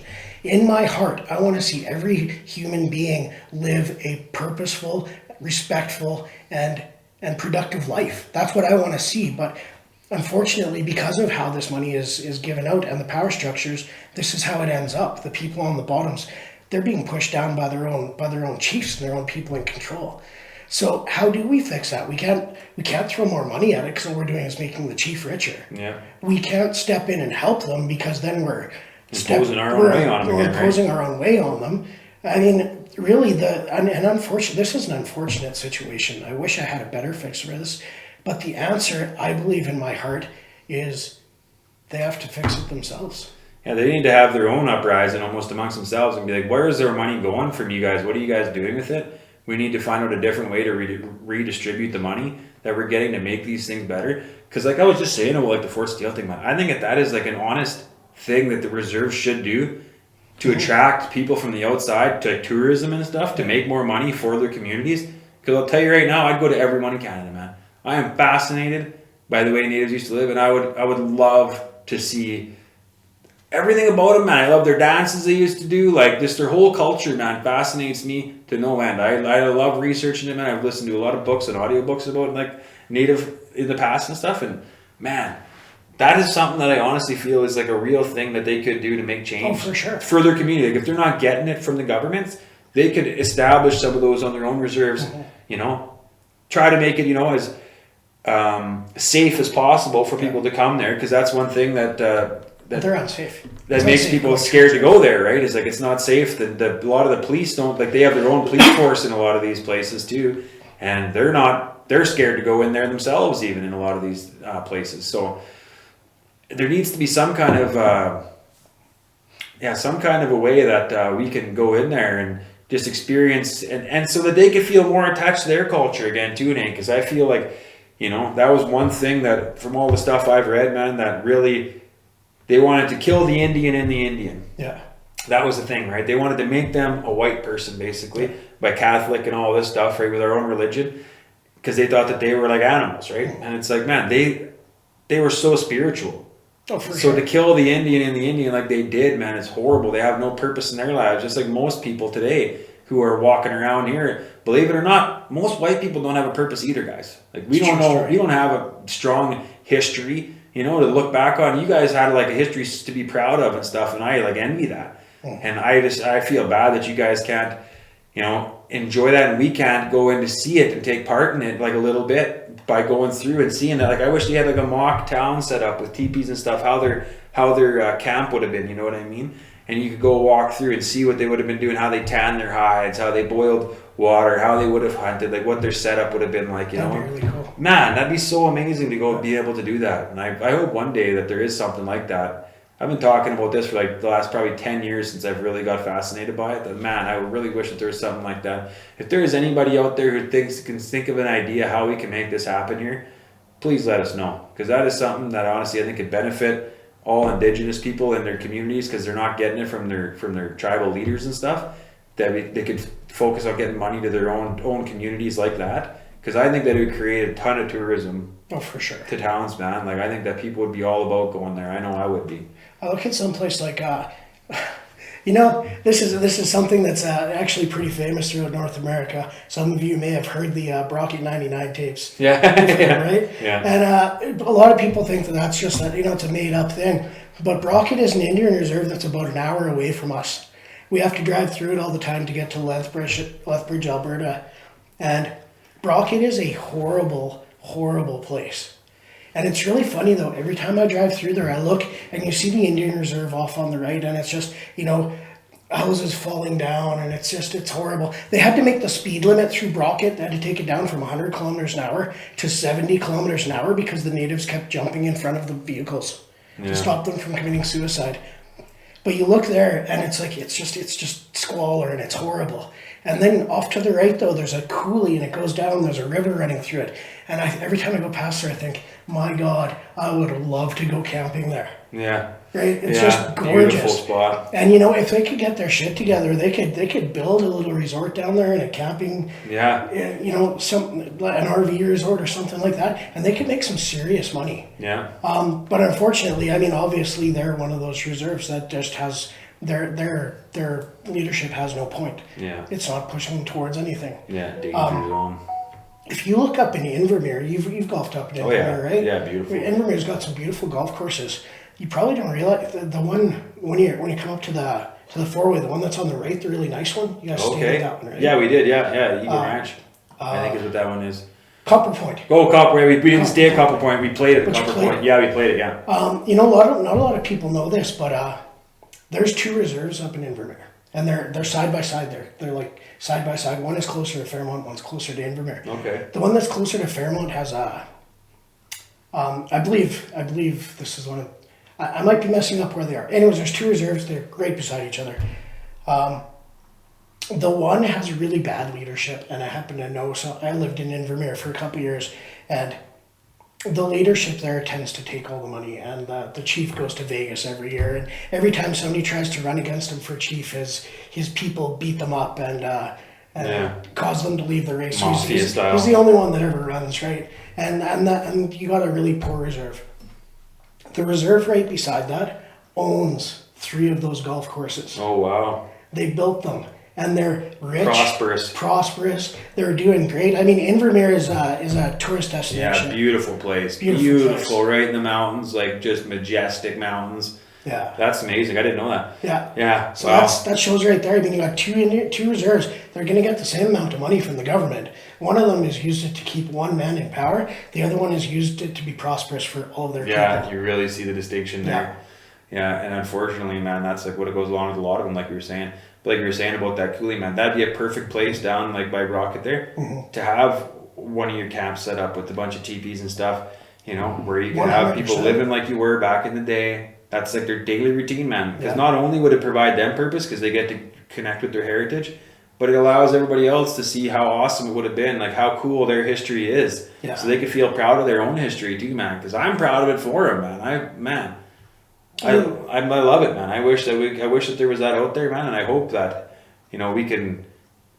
They just got it, man. That's amazing. I didn't realize because that's a good idea, man. I don't know why more of them don't, because they do own a lot of land. They all have these reserves. They can make golf courses on them. They can do a lot of stuff like that to make their own money too. So that's something, man. It's like they must have just had the right person in power in Invermere who wasn't selfish, you know, who was like, I'm going to look out for the good of my band, the good of my community. And they started developing those golf courses on there. Yeah. But even though it wouldn't be as much money, it wouldn't cost much money to make though either, doing what I was saying, how you create like a little Fort Steele, I don't know what you'd want to call it. But I think like, you know, it's like where your little, like a tribe would set up their camp, like I don't know, I can't remember what their camps were called. I don't think it was just called a camp, but they had a name for them, like what they would when they stopped and stuff. But yeah, they you ever watch Dances with Wolves? Yeah, love that movie. When Kevin Costner rescues that girl, finds her out in the bush or whatever, right, and carrying her back, and you see when he comes over the ridge and you see all those teepees set up by that river. Man, that is like, to me, like just absolutely pristine, like amazing. I would love to there be a spot where you can go and see that, man. It'd be so cool to see how they made everything back in the day. And I think that there is still that knowledge, and that's also a way for them to preserve their knowledge, right? Because it's getting lost too, man. Like not a lot of young people know much about it. No, you know. So it's like they could go back again. They could start teaching their younger generations about it, creating, you know, like nothing would make me happier. Yeah, man, that would really make me happy to see that go down, man. I hope that can happen, and I'd really like to. Yeah, if anybody knows how to make that happen, or if there's any smart people out there, any people with money, or anybody who knows how to make it happen, let's make that happen here. Because that's another thing we were talking about, Nate, earlier. That's much more important than gender. 100%. It's been going on for a heck of a long time. Much more important than truth and reconciliation, giving them a one day to pretend that Justin Trudeau cares about it. He doesn't care about it. Well, the first time he had the Truth and Reconciliation Day, he went on vacation and went surfing. Yeah, he didn't even bother going to an Indian reserve. No, nothing. Exactly. He could have pretended at least that he cared, right? He doesn't even do that. You know what else I always found really funny? I don't even know if this means anything, but I know that Justin Trudeau is kind of a nerd. He's into science fiction and stuff like that, which is cool. Yeah. You know, when he went up to the fires up at Fort Mac there, and he got up and everybody just lost all their houses, and he got up there and he said, "May the 4th be with you." It's like, read the fucking room, buddy. Yeah, no kidding. Like, holy shit. Dumbass, man. But yeah, he's always claims to be into all this, you know. I call it nerdy stuff. It's stuff. I like Star Wars too. I love science fiction. I love science fiction. Yeah, old Don, he's a big science fiction guy. Yeah. Yeah. But he called that Truth and Reconciliation Day, and I don't know if you know this, but the main enemy ship in the first Halo was the Truth and Reconciliation. No way. Yeah. I did not know that. Yeah. Come on. I've always wondered to myself, did he name that after the ship from Halo? I would almost Did he sneak this past us and just think about how funny it is? Wow. Yeah. That wouldn't surprise me, man. Because there's no way he came up with it on his own. Like, everybody look it up. Look up Truth and Reconciliation Halo Ship, and you'll see it. That's hilarious. 100%. That's funny. Yeah, one of the things that I was always super fascinated with was like the hunting aspect of natives, right? Like how they would have been doing it back in the day. Because like, can you imagine hunting a buffalo with a bow? You know what I mean? That's like crazy. Like the closest thing we have now is like, you know, moose and stuff, which is pretty crazy. That's kind of why I like bow hunting, I think, more so too. It kind of makes you feel closer to back then, how it would have been, right? But I like this year.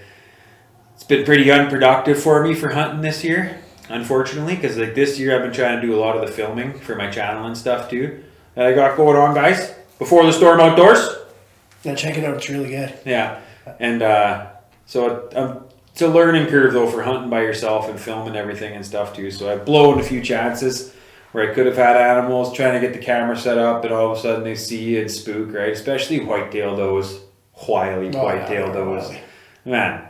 They always end up spotting me, and I'm trying to get stuff set up where they'll scare elk away and stuff. But this year, like, I'm basically getting the feel for the land down here because I haven't hunted this area much. So next year, I'm like fully anticipating me to have multi animal season with my bow. I don't want to throw down the old dog meat and guarantee, but I'm throwing her down pretty much.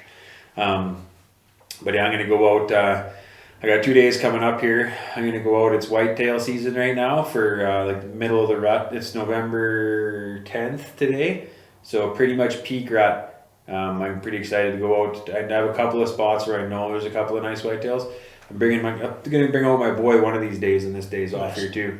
And we'll have to go to a rifle area. I think he hasn't shot the bow enough yet, but I'm looking forward. One of the days I'm gonna go over to the bow zone. I got a nice 4x4 in there and one nice 5x5. And I'm just going to sit and do some calling. If you never hunted the rut, it's like a pretty cool time to be out hunting, man. You'll actually get deer like running right into you with a few grunts and some rattling and stuff, right? Rattling is like one of my favorite ways to hunt, man, because it's like you're imitating a fight, right? I got a little rattling bag. It's just got some like pieces of wood in it, and it rattles, sounds like antlers rubbing up against each other and stuff. And you sit for like half an hour after you rattle, and you can just hear deer coming in, grunting, coming in to fight, right? Like they want to establish dominance over that other buck. It's one of the coolest things to do, man. I've shot a couple really nice bucks in the past by rattling and getting one in, so I'm really excited to try it here. And I'm hoping to get my boy his first buck. That would be pretty amazing. I'd love to be there with him when he gets his first one. And you know he's going to be using the gun, but that's what I shot my first deer with too, man. You know, you don't usually start out getting your first one with a bow. So I'm excited for him, man. I could tell he's a little anxious about it too, like a little like uncertain about it, right? Because like doesn't like killing stuff. He's kind of got a soft heart too, but he knows that he really wants to go hunting. All of his friends go hunting and stuff, right? And I've told him, like, you know, we've had lots of talks about it and stuff in the past, about like what it means to be a hunter. It's not all about just killing the animal. So, but yeah, he's looking forward to it. So I'm really hoping that we get out this year and get him a deer, get me a deer, make up for the lack of an elk that I didn't get, and yeah, then right after that I'm going to get into some camping trips. But we got to get out for sure, Nate. Get you out. If you can't get out with a bow, Nate's going to come be my bodyguard with the old shotgun.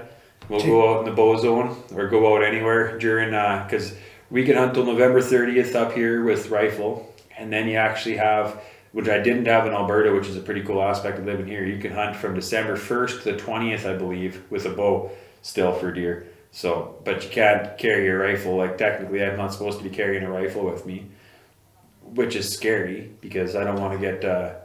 I've had a couple of run-ins this year. One day I was out walking.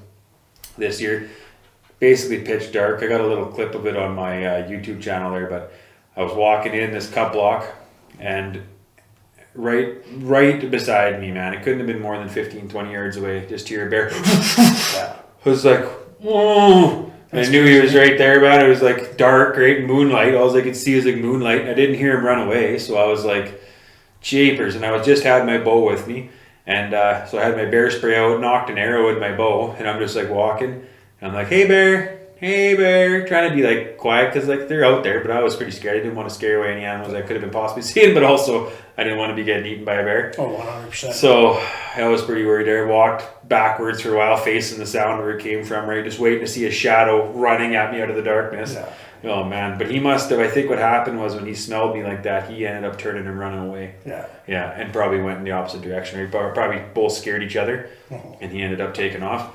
But that's like the second time, and I had I got the story on my YouTube channel there as well, but I'll just tell it here too. Like the craziest encounter I ever had out hunting was when I was back in Alberta. I was hunting. I was camping by myself, which I usually like to do. I love solo camping, and it's a little more risky though. But I was camping. I parked my truck at this set of gates, and I had to walk like 5 kilometers in to get to where I was going to hunt. And a really windy, muddy road. And I get into this big cut block, and there's a pile of trees, and I'm glassing this big cut block. Glassing's just using your binos to look around the cut block, see if you can see anything. And I seen a couple of bucks at the far end of the cut block. So I set my backpack down on the pile of logs and started like slowly making my way through the cut block, right, to get up to where these deer were. And I get up to where they should have been, and I look up, and they're walking into the trees already, right? They're gone. I'm like, oh, man. So I start walking back, get back to the cut block. Like, it's a pretty wide open cut block, too, right? I was kind of paying attention to what was going on, like, ahead of me and stuff, but I was more focused on the deer in case they were going to come back out. So I'm about, I don't know, 10, 15 paces from the pile of logs, and I'm walking forwards, but I'm looking backwards over to see if I could see those deer coming back out. And I turn around. A massive grizzly, dude, the biggest one I've ever seen in my life till this day still, comes walking out from behind this pile of logs. Must have been smelling my backpack. That's what I figure. And we both scared the shite out of each other. Like, I was wearing ghillie suit camo, so I didn't even look like a human, right? This looked like a swamp thing. I was wearing camo, and I only had like a 308 scope rifle, not the most powerful rifle to have out hunting, but I mean, it does the job. But so first I just stand there, raised my gun, didn't even say anything at first.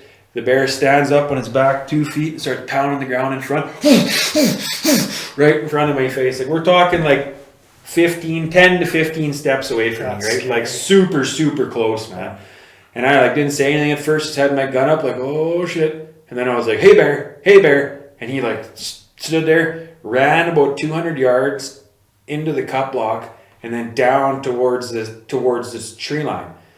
And like right then I realized how dumb I was. I had like a half an hour to dark. I had to walk past that road where that bush was. And I only had a half an hour to dark. I had 5 clicks to go, no headlamp on. I had no flashlight. Yeah. Like, my plan was to stay there until dark. Because like, I've taken it for granted. Even when you pull on this road, dude, there's a big sign like, watch for grizzly bears. This is a heavy grizzly bear area. But I hunted there my whole life. I never even saw one. So I was like, wasn't even worried about it, right? Got too overconfident. So immediately I was like, oh my God, like, this is real deal here. So I start walking towards the trees, and like I'm about 100 yards away from where the tree line starts, right? Yeah, like I said, he went in about 200 yards this way. I start walking, and I'm just yelling, fuck you, bear, I'm gonna shoot you, bear. Like, I didn't give a shit about any other wildlife. I wasn't hunting anymore at this point. It was just pure self-preservation. So I start yelling and singing the whole way there, right? Because that's always been like a thing. You scare bears away by being loud. I get to the tree line, right, and I'm walking. And all of a sudden, Nate, it sounds, I swear to God, like a landslide is coming towards me. It was so terrifying. All you can hear is just massive trees breaking, running towards me. I was like, oh my God. Like, I had like probably 10 to 15 seconds to really think about it, maybe a little bit longer, like what I was going to do. Because I knew 100%, I was like, this bear is running at me full speed to come attack me right now. Yeah. Right? And I'm in the middle of nowhere. So like, I think the thing that saved me is that I have a bear attack book at home that I've read cover to cover. And a lot of people in very similar situations that I was in end up shooting the bear, and the bear still attacks them, and then the bear will go die. So I was like, I made a conscious decision before it came. Not only like, I have a 308, not the most powerful gun, it's a scoped rifle, hard to make a moving shot when something's running right at you like that. And knowing what I knew from that book, I was like, I'm going to shoot directly beside the bear's face when it comes out. The scariest part about the wait too is that like there was no ditch on this road. It was just trees and then a road. So it was like I was standing on the one side, but I was literally like less than 10 steps away from the tree line. It was an old overgrown logging road, right? So there was like no ditch. So I stood on the far side and waited. He came out full sprint, man, out of the trees, just breaks through, like right there in front of me, man. Boom! I shoot right beside his head. He turns around, goes inside the tree line, and then all I could hear is him sitting there. I was like, oh my God. Like, dude, I was like, shit just got real. Yeah. So I started walking, didn't run, because like I guarantee you, he could still see me. He did not go far away into the trees. I start walking. I take off my backpack as I'm going. I have like a 3-shot clip, right? I take my clip out, pull a bullet out of my backpack, put one in the clip, put one in the chamber, put my backpack back on, and just start walking. And now it's like, you know, because I waited for him to come there and everything, you know, I probably got like 20 minutes to light left. I got 5 clicks to go. Super windy road, really sticky mud too. Like I remember it so vividly, Nate. My boots weighed like 20 pounds. They were just stuck with mud. And I'm walking around every corner, like just trying to speed walk, right? And my bootlace breaks on my boot. And I was like, at first, I was like, I'm not even fixing it. Like, I'm terrified right now. I cannot fix it, right? But it ended up, my boot was completely falling off and everything, right? I was like, I gotta stop. So I get to this one end where it was like, I could see probably 150 yards, maybe a little bit less, where there's a little bit of a straight stretch. So I'm like sitting down and start tying up my boots, and I've probably gone almost a click at this point. So I was tying up my boot in a knot, look up. All I could see is the bear's shoulder blades coming over this little tiny crest, and he's walking right down the middle of the road towards me, man, 150 yards away. I was like, oh my God, this bear is stalking me right now. Yeah. Like that would have been the time to take a shot. But here in Canada also, if you don't got proof that the bear's attacked you, like marks, you can go to jail for shooting a grizzly bear. And that was what was going through my head, unfortunately, and that should not have to be going through your head when you're in this kind of a situation. Like that bear was trying to kill me. I should have been able to shoot him and feel confident that I wasn't going to get in trouble, but I didn't. So I start walking again. I turn around. He's still in the middle of the road. I didn't want to shoot again, too, because I didn't want him to get used to the gunshot. Yeah. You know what I mean? I wanted to save that to maybe scare him again if he got really close. Yeah. So I start getting around the next corner, and like as soon as he couldn't see me, man, I just started running. But like running, like slipping all over the road, like just terrified, right? I run the rest of the way back to the truck, and again, it's like super windy, can never see more than like 100 yards behind me, so the entire time I'm expecting this bear just to come out of the bush and maul my ass, right? I get to my truck, I touch the hood of my truck, it's like dark now, but I can still see a little bit of silhouette from the moon and everything coming down, right? It's just that time of night. I turn around after I just touched the truck. I touch it with my hand, turn around. The bear walks across the road 50 yards behind me, just straight from one set of trees to the other. I was like, oh my God. Like he followed me the entire way, 5 kilometers. Yeah. My tent was a click and a half away. Yeah. I was like, I ain't sleeping in my tent tonight. Like no way in hell, right? I had my dog with me actually too, right? So I go back to camp. We're hanging out in the truck, and I'm sleeping in the truck. My dog absolutely loses it in the middle of the night. I was like, I kept him in the truck with me. Yeah. He sensed that bear was outside. I guarantee you that bear was there. A couple days later, my buddy came out to the campsite. We went out and looked up that road for tracks, and the bear walked right down the road, man, all the way to camp, basically, right? Like, man, it was terrifying. Yeah. And since that day, like, that was quite a while ago now.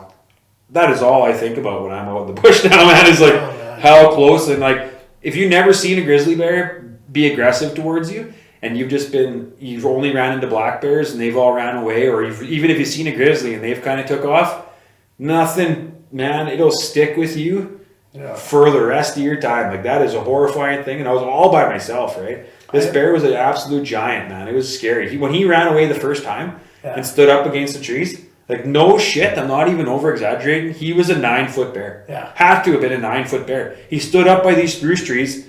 I could not believe what I was looking at, dude. I was like, oh my God, dude. Like, this thing was incredible. I've seen a lot of grizzly bears, especially since being up here now, dude. Nothing like that bear to this day, man. It was something else, dude. Yeah, completely terrifying, man. So what does a grizzly bear get you for weight? Like what, 1,600 pounds? Oh yeah, they can get upwards over 1,000 pounds. Yeah, and they run way faster than a human being does. Like you cannot outrun a bear. No, it's impossible. Yeah, and man, like that was the thing. It was like when he couldn't see me and I was running around the corner. That wasn't because I was going to create distance from him. It was just like hoping, because how he was walking down the middle of the road, he wasn't coming fast at me. He was just stalking me. He was literally stalking me. So I knew that he was kind of walking slow, trying to stalk me. So I was like, I got around the next corner. I was like, okay, I can get a little bit of distance here. I wasn't trying to outrun him by any means, right? Because if he wanted to catch me, he would have caught me. But he was literally, I think he was just trying to stalk me back to where he would have, I was either going to stay or stop, and then he would have taken me out, right? It was like, I think that if I didn't run, he would have got me. Because in that situation, like he wasn't watching me run away. If he would have seen me run away, that would have been totally different too. But he didn't see me. I waited until I was around the corner and then ran. Really smart. Yeah, and then ran, right? I stayed confident in his eyes. I looked like I was still a confident guy, right? Yeah. And then I ran. But like the fact that when I touched the hood of my truck and turned around, he was right there 50 yards away. Yeah. If I would have been walking, he would have been in front of me or like came at me from the side. Man, it was a terrifying ordeal. But like, I think about that all the time now when I'm out and I'm hammock camping by myself or anything, right? I'm just like a bear taco, sleeping up in the air, just waiting for a bear just to come. Be like, oh, burrito! Come have a Don Wheaton burrito and just freaking roll me up. So that's always on my mind when I'm out camping now and stuff too. It's hard to shake that, but man, that was that's one of my more crazy stories. You know, bears are really terrifying for one. I mean, they're apex predator. Oh, there's nothing in the wild that's beating a bear. No, they're not Yogi the bear out there. Yeah, they're not. If a 15, 1600 pound grizzly bear decides he wants you to die, you're probably gonna die. Oh, yeah. I mean, people shoot these. Like Donovan was talking about how you don't shoot the bear, you try to scare it instead, because people have shot bears once, twice, 3 times, and the bear still finishes them off. Yeah. Like a bear doesn't. It's just. If you've never seen a full-size grizzly bear, you cannot comprehend the level of apex predator that you're dealing with. They are so massive, so jacked with muscle too. Yeah. Like when you see one when it wants to go you, holy sweet Moses, man. It's like it's a totally different thing, man. And they look at you different. Just stare at you with those eyes like, oh yeah, I could take this guy. Like totally scary fucking eyes on him, man. And I think probably the worst thing about a bear is you never know what it's going to do. Yeah. Right? A bear, you could run into, I've run into bears in the wild before and they look at me and they turn, they go the other way. Mm-hmm. But a bear may decide that it's turning and going the other way and then decide it's going to stalk you. Yeah. So once you've seen a bear, you don't know. The rest of that day, you do not know where that bear is. It might be ready to take you out of days. Yeah. It may have forgotten about you 2 hours ago and been like, fuck it. Yeah. I don't care about that guy. Exactly. Right? And generally bears will eat a vegetarian diet. But they're omnivores. They can eat meat as well, but it's not their favorite thing. But if that day they decide they want a little meat snack, and it sees you and it decides you're that meat snack, there's not much you can do. Yeah. And grizzlies, more so than black bears. Like grizzly bears are still omnivores too, but they are much more meat based. Like they hunt and kill a lot of their own food. They'll take down deer, they'll take down elk, like and just eat the entire thing and sitting, they'll bury a little bit of it. And that's what a lot of people run into bears, is that they'll come across a cache from a bear, that a bear has killed something, dug it up and buried it a little bit on the side of a path, like a hiking trail or whatever, and it'll just be a little hiker giving her down the trail, doesn't know what he's getting himself into. Then all of a sudden the bear's like, oh, this guy's trying to take my food. Comes and jumps on it, right? Yeah. And then he'll attack somebody and end up killing somebody, man. Uh-huh. Bears, like I like to say, like, sure, they're not out to hunt people, right? But if a bear decides that he wants to, 100% he can and will kill you. Like it's not, it's like people are like, oh, sharks, like, it's always a misidentification with sharks when they ended up killing a person. It's like, no, a shark was hungry. And was like, yeah, I'm going to eat that. I'm a shark. I'm going to go eat some stuff. Like, it's not like dude's like, oh, it's a person. I don't eat people. No. It's like he's a shark. He wants to eat something. He's going to go eat you. It's just like a bear. Bears, especially near the fall or the spring, that's the most dangerous time, is fall or spring. Because they are super hungry coming out of hibernation. Yeah. And they're trying to put on fat in the fall for hibernation. And that's when I ran into that one. It was really late fall. It was probably like, I want to say end of October-ish. And it's a scary time because they're denning up, in November sometimes. So that's like when they're at their most aggressive. And that was the scariest part about the whole thing was waiting that 20 seconds for him to come out of the trees. Hearing the branches breaking, the huge branches, because it wasn't like little squirrel twig snaps. There was like big ass branches and trees breaking from him running at me, man. And it was like, holy shit, man. That's crazy. You had to make a call right there. It was like, what am I going to do? Yeah. I don't think I made obviously the right call because I'm here right now. But you got to watch out, man. There's some big ass bears out there. And I don't think a lot of people realize too, when you talk about an apex predator, like an apex predator, human beings are an apex predator. Human beings have a conscience. Other apex predators don't have consciences. A bear doesn't care that you're screaming and crying. It will eat you anyways. I remember seeing a video of a grizzly bear that had broken into a black bear den. Oh, and yeah. was eating the bear. That's by Fox Creek, dude. Yeah. Where I used to live, man. An That's hour crazy. away, man. That's insane. Dug it up on the side of a road, and he spends like a good 5 minutes digging up this den. And you're like, what is he doing at first? You're like, he's digging up something. And then all of a sudden, bears just scurry, cubs and a mom take off, and he gets one of the cubs, man. And all you can just hear is wretched screams, man. Ugh. And that bear did not care. No, not did at all. not care that it was killing a little baby. Yeah. Didn't care at all. Yeah. When you run into it, I see people all the time going out into the bush without carrying anything for weapons or bear spray or anything like that. Or I remember once seeing a Japanese tourist up by Banff pulled over, and they had put honey on their little girl's hand, and they were trying to get her close to the bear so that the bear would lick her hand. Oh my God, man. When you go out into the bush, especially when you get out into grizzly country, bear country, you fucking be careful. Yeah. Like, Yeah, man. these are not toys, terrible. right? No, those are real deal predators, man, who will kick your ass.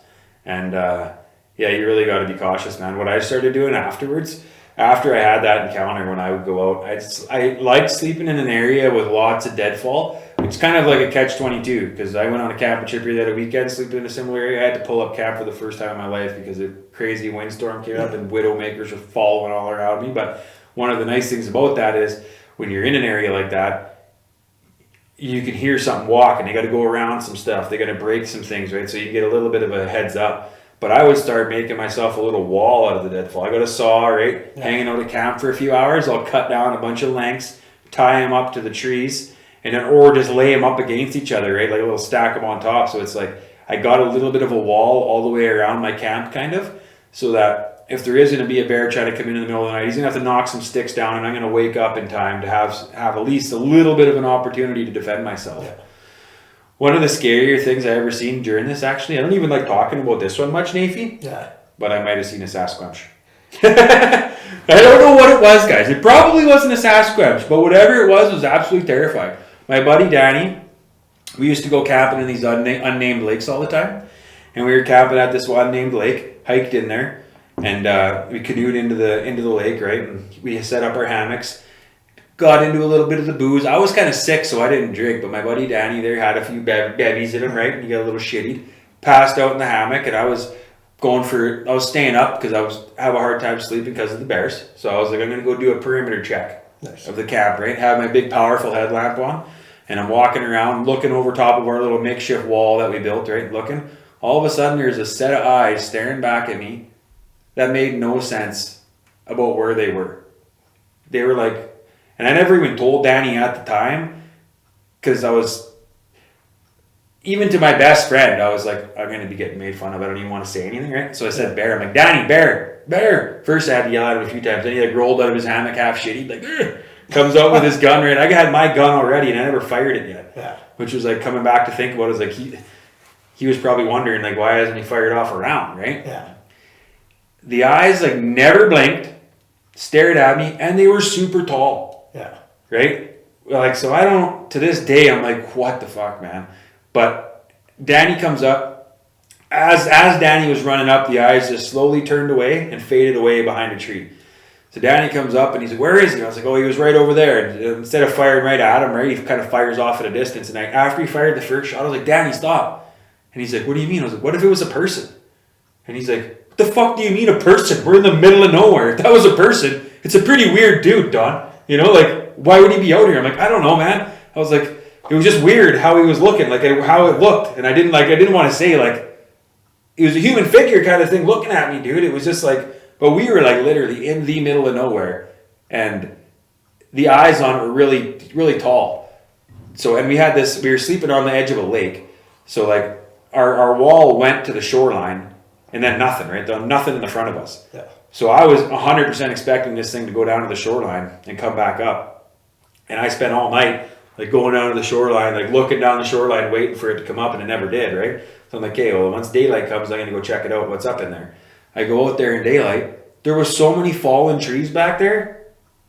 I don't understand how it ever broke a tree getting out of there. If it was a moose, like somebody said, oh, maybe it was just a tall moose. And it's like, it did not look like a moose for one thing. Like its head, just his eyes. They were forward-facing eyes. Oh. Only predators have forward-facing eyes, man. Nothing else has that. They're predators. So it's like, okay, so was it a bear standing on 2 feet? Maybe, but how come it didn't break any trees leaving there? Yeah. Because it didn't walk out towards our camp to go to the shoreline. It walked backwards behind that tree, and there was fallen trees everywhere back there. Dude, I don't know what it was to this day, Nate, and it still freaks me out to this day thinking about it, because it was like, what the hell was that? Total random thing that I was not expecting to see at all. Yeah. And just like, I don't know. I don't know to this day what it was, man. I can't say it was a bear.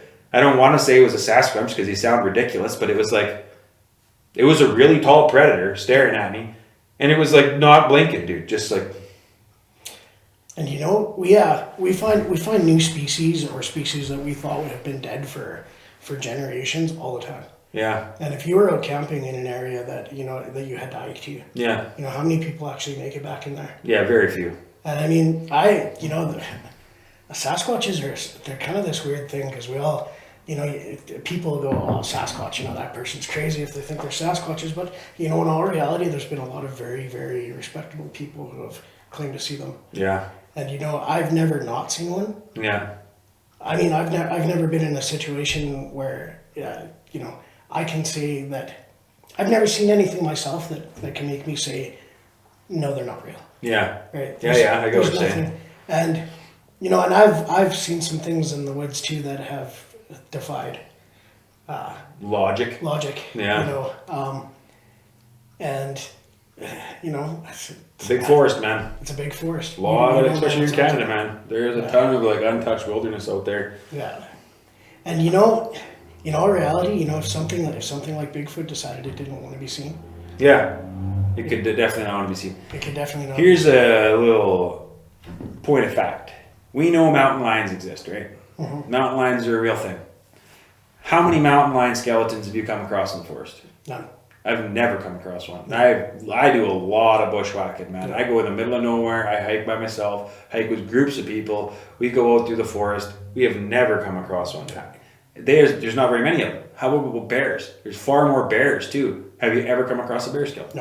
No. Never. No. It's like we know what those animals exist. We still don't find their skeletons anywhere. So, I mean, people use that as an excuse. Like, come we never found a Sasquatch skeleton. It's because you wouldn't. Yeah. Yeah, because if there's that few of them, you wouldn't. No. Ever. No. And maybe they bury their own dead. Who knows? I don't know. But I just know that was really weird. There's actually there's a chance that could be true. I mean, you look at elephants have graveyards. Mm-hmm. Elephants take care of their dead. Yeah. I mean, why couldn't it? Yeah, it's not completely unheard of at all. It's not completely unheard of at all. And obviously, if we've never caught them, this is another thing that makes me think there's almost a supernatural aspect to them almost, though, because how come they haven't been caught on trail cams?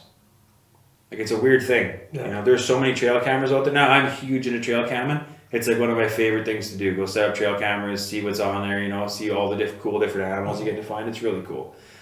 But there's cameras all over the place. So either they can see infrared, and they know that something's up at nighttime when they come across these things, right? They can. Yeah. Or there's something supernatural to them almost, man, that they just disappear and stuff. Because it's like, it's very strange that they don't get seen, and because there's people out there looking for them all the time. A lot of really weird noises and calls that people hear too, right? And like wood knocks and crazy stuff when you're in the middle of absolute nowhere, man.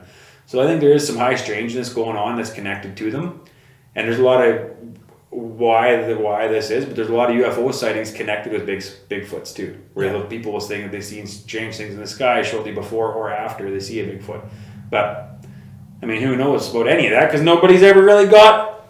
There's the Gimli footage is the only one that's really long footage of it, and there's been a few other suspect videos that have come out in the past, and some that look kind of credible, and you just never really know. But unfortunately, that time when I seen that one staring at me, I was more scared about shiting my pants than not taking a video of it, man. I was completely caught off guard to be seeing it, and I was, like I said, at first, all I was thinking is I yelled bear to my buddy, but there was no reason for me to suspect that it's a bear by how tall it was. It was really tall, and maybe it was a bear standing on its hind 2 feet. But like I said, how come I never heard it break any branches leaving? It should have.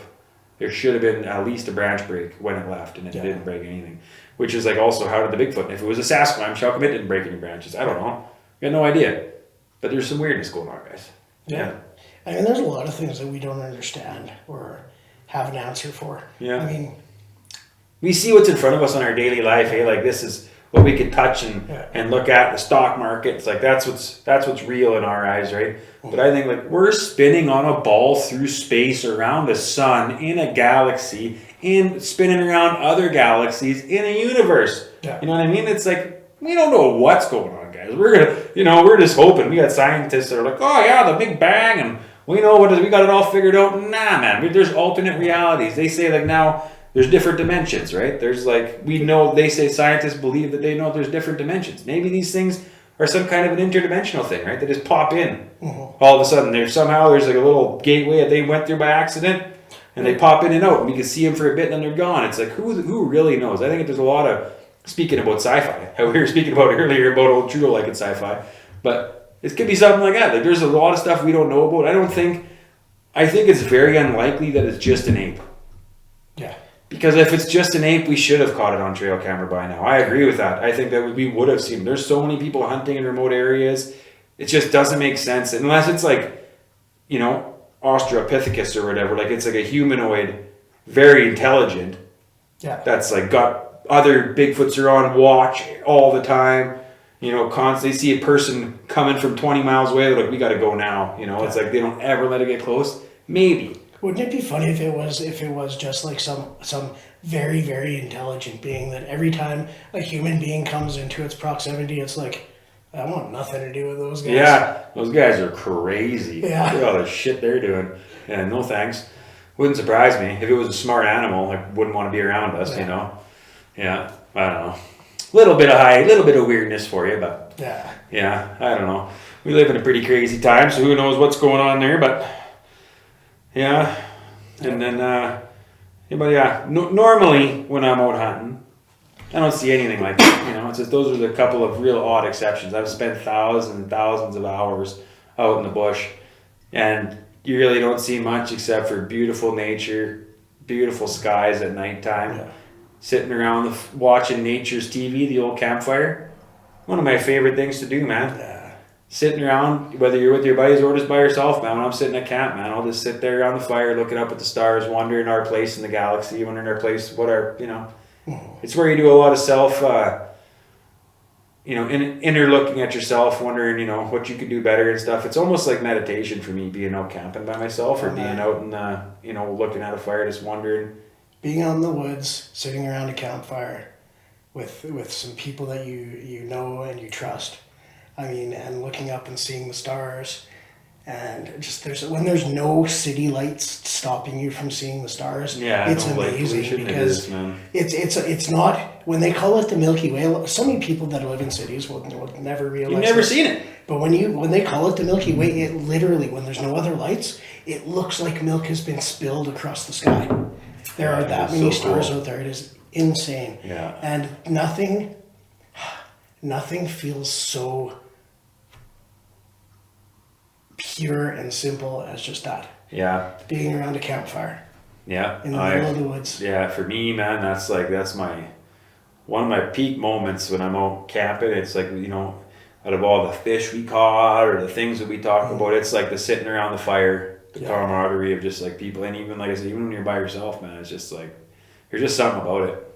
Just primal. Yeah. Just primal in us to like, I think that's like, what we're so used to, our history and stuff, and like that's just what we do, man. Being around a campfire, cooking meat, or just being around a campfire in general. Yeah, I think that's something that we really miss nowadays. Mm-hmm. Something that I think men should be in situations where it allows them to feel primal. Yeah, I agree. It allows them to feel, me and Donovan has talked here about liking to.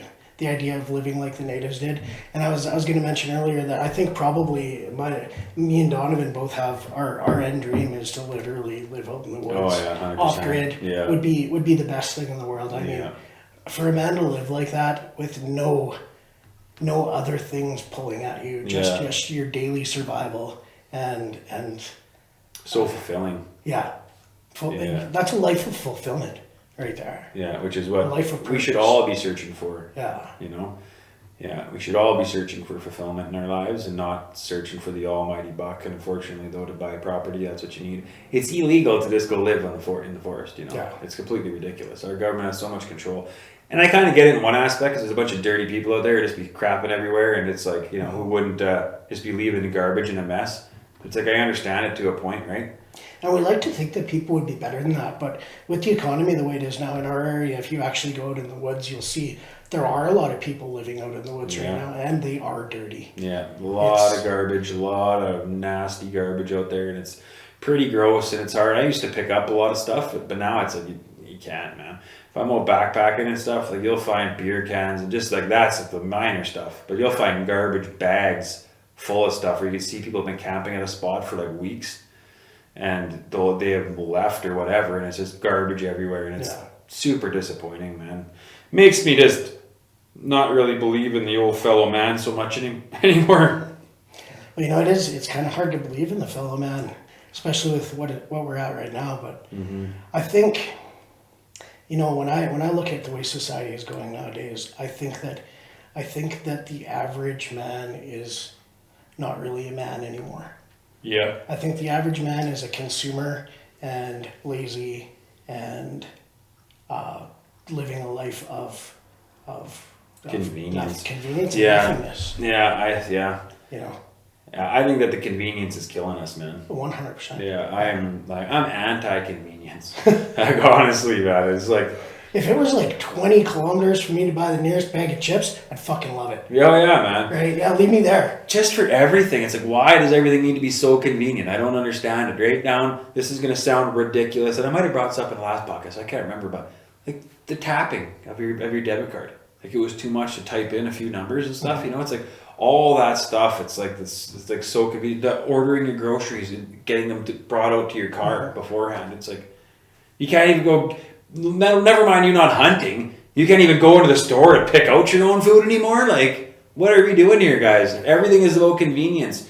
It's like I think that there needs to be a lot less convenience so people understand what's really important in life, because that's where we lose the importance of things when everything's like, oh my goodness, I gotta wait 8 seconds for my freaking computer to start. What a piece of shit. Yeah. It's like, what are you talking about, man? Like, we're living in a pretty crazy time, and with the technology that we have and stuff, I think it's making us weak physically, and I think it's making us weak like mentally and emotionally too. 100%. Because we don't have to put up with any struggles. We don't got to face struggle enough on a daily basis.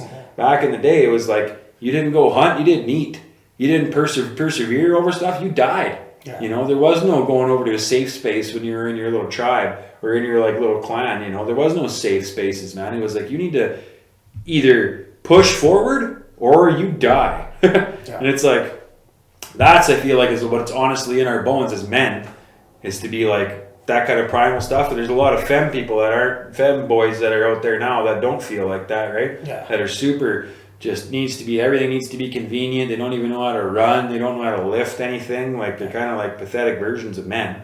But, all that can change if you're willing to work for it. You know what I mean? But it's like, a lot of them don't even want to. They think we're the enemy. Strong men are the enemy, Yeah. And it's like, that goes along with what I was saying earlier about how in other parts of the world, like the other parts of the world are terrifying and horrible right now, right?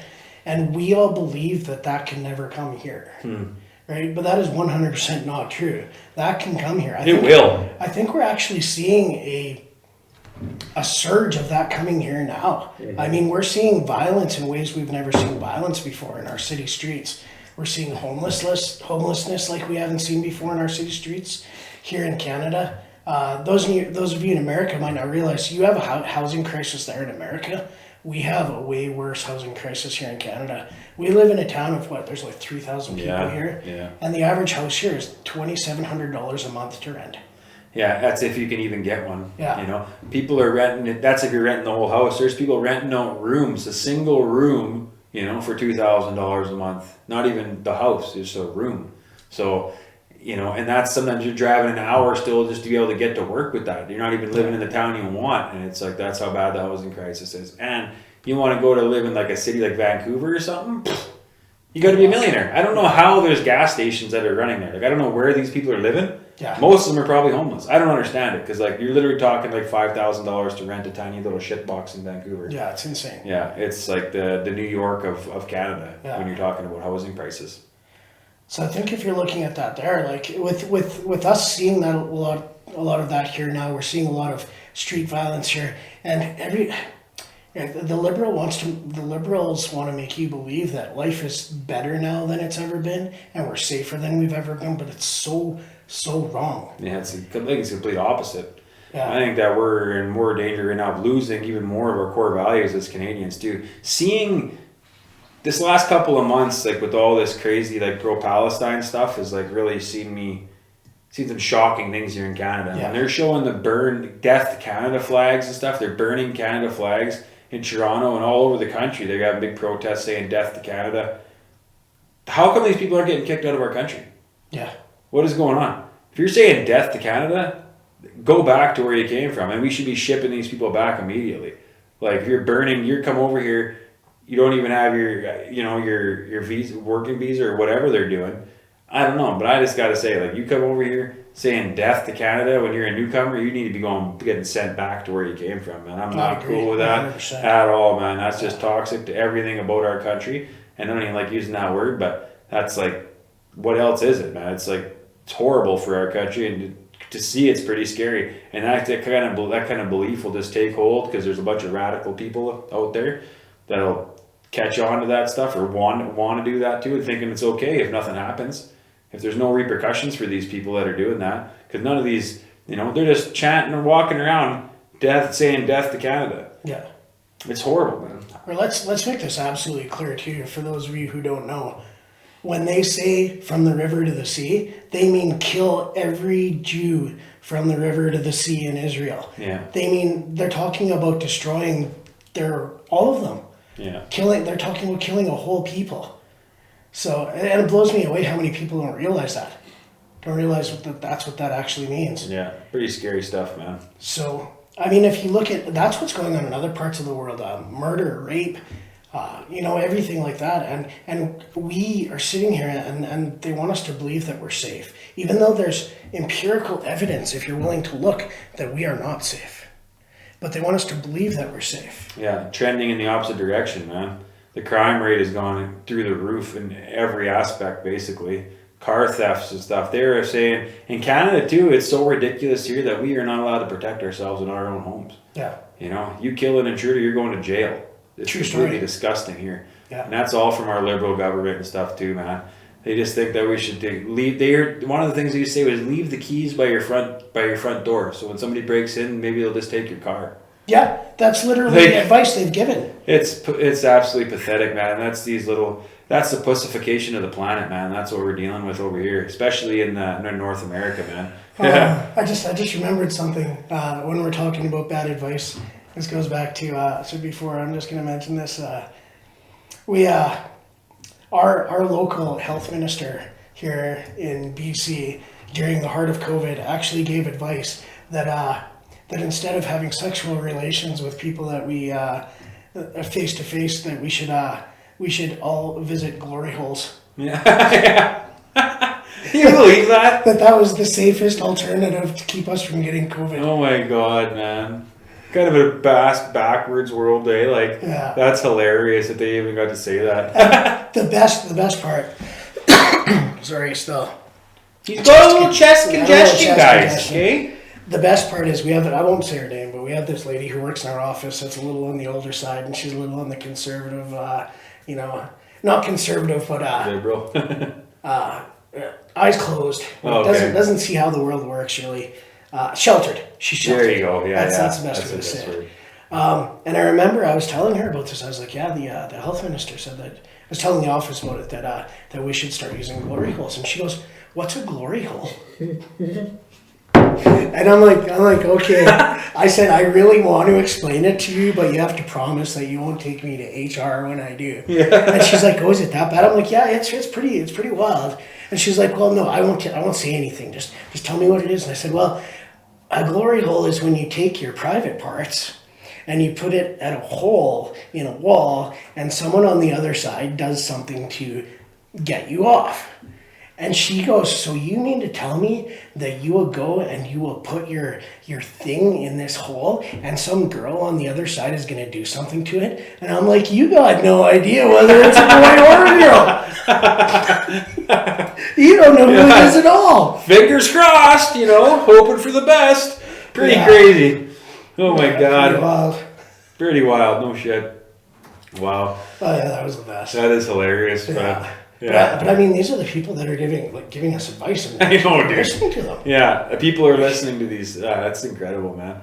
I don't know, dude. Yeah. That's pretty crazy that was even mentioned by somebody in like an official position. Yeah. Oh yeah. Use glory holes. I mean, it's really funny too. As somebody who's into working out and health, if you look at there's literally a fight from the people who are in control of our health here in North America to try to keep us from being healthy. Yeah. If you look at most of our health ministers here in Canada, they're overweight, and at least one of them is overweight and claiming a gender that they're not, which is, Yeah, they're our health minister. Right, they're our health ministers. But yeah, I mean, there's in Canada here, there's something really scary happening. A couple things really scary that's happening in Canada here when it comes to health. The Canadian government has. I read an article there talking about putting regulations on who can purchase protein powder and I believe it was creatine. Really? And what these are, protein powders, it's made out of milk products. It's completely healthy. It's designed to help you take in protein when you're working out so that you can build muscle. And creatine is this substance that has had tens of thousands of studies done on it, even by Harvard. They've done studies on it. It is something that your body already uses. It gives your muscles energy, and your body has a certain amount that it makes per day, and a certain amount that it uses per day. But it can make more than it can hold, so you can take it as a supplement. And it's actually shown to help people with Alzheimer's as well. I actually think that everybody should take creatine myself. It doesn't have any downsides. No downsides. Yeah. It's all good. Yeah. Like, it's all good. It helps with muscle strength, mental integrity, mental clarity, energy. It's amazing stuff, right? With no downsides, and had tens of thousands of studies done. But the Canadian government is saying that we should regulate who can get it because they believe that creatine and protein powder are causing teenagers to commit suicide. And the reason they say it's causing them to commit suicide is because they believe, the government says that they believe that the teenagers are being told that this will make them muscular and healthy, and it's not working for them because you still have to put work in it, so nothing's magic, right? And it's not working for them, so they're committing suicide because they thought it was going to make them big and strong, and it doesn't. Yeah. Not to mention, they probably don't bring up the fact that all these kids were on some antidepressants, which one of the main side effects is suicide. Yes. And like worse depression than what you were already dealing with. Yeah. They don't like to mention that stuff. Yeah. But that's horrible. That's crazy. I mean, let me be absolutely clear when it comes to depression and things like that too. 9 times out of 10, depression can be taken care of by going for a walk. Yeah, exercise. Exercise. Huge. It's proven fact. Yeah, we're supposed to be doing that every day. We need to be exerting a certain amount of energy, like in our bodies. It's just all pent up energy, and then that gets put out in tears and rage and depression. And it's like, then all we needed to do is go out for a jog, and you get back and like, hey, I'm feeling pretty good about myself now. Yeah. Even when you have a bad day, it's like sometimes, like, what's funny? They came out basically the rage rooms, where you go and just destroy stuff in there. Yeah. It's like, you could go to the gym and get the same effect. Yeah. You know what I mean? But yeah, you gotta lift some weights instead. But you pumping the weights instead, right? Instead of going and smashing some keyboards. But it's like, that's not really exercise, but it gets your rage out. But it's like, that's kind of the same thing though. You need to exert energy. You need to exert it because that gets out your anger. That's how you do it, man. Go hit the punching bag or something, It's like, that's a good way to get it out too. But just pretending like everything's always all good and everything, just going to be fine. You go lay in your bed and you'll get better. Nobody ever got better by laying in their bed, honestly. That's not... Rest is something important, but mental health by laying in the bed is like the exact opposite, man. That is not how you cure mental health, by laying around. You need to get out, and you need to be like exerting yourself. You need to feel like you're doing something. Yeah. At least when you work out like that, you feel like you've completed something. You're like, wow, like I did that. I did that all by myself. I went out, did that, worked out for an hour, even though I didn't want to. I got up and I did it. Yeah. Yeah, it makes you feel good, a little bit of purpose fulfilled. Mm-hmm. instead of just laying in bed. And we're supposed to do things that we don't like doing. Like, we are supposed to do things that are a challenge for us.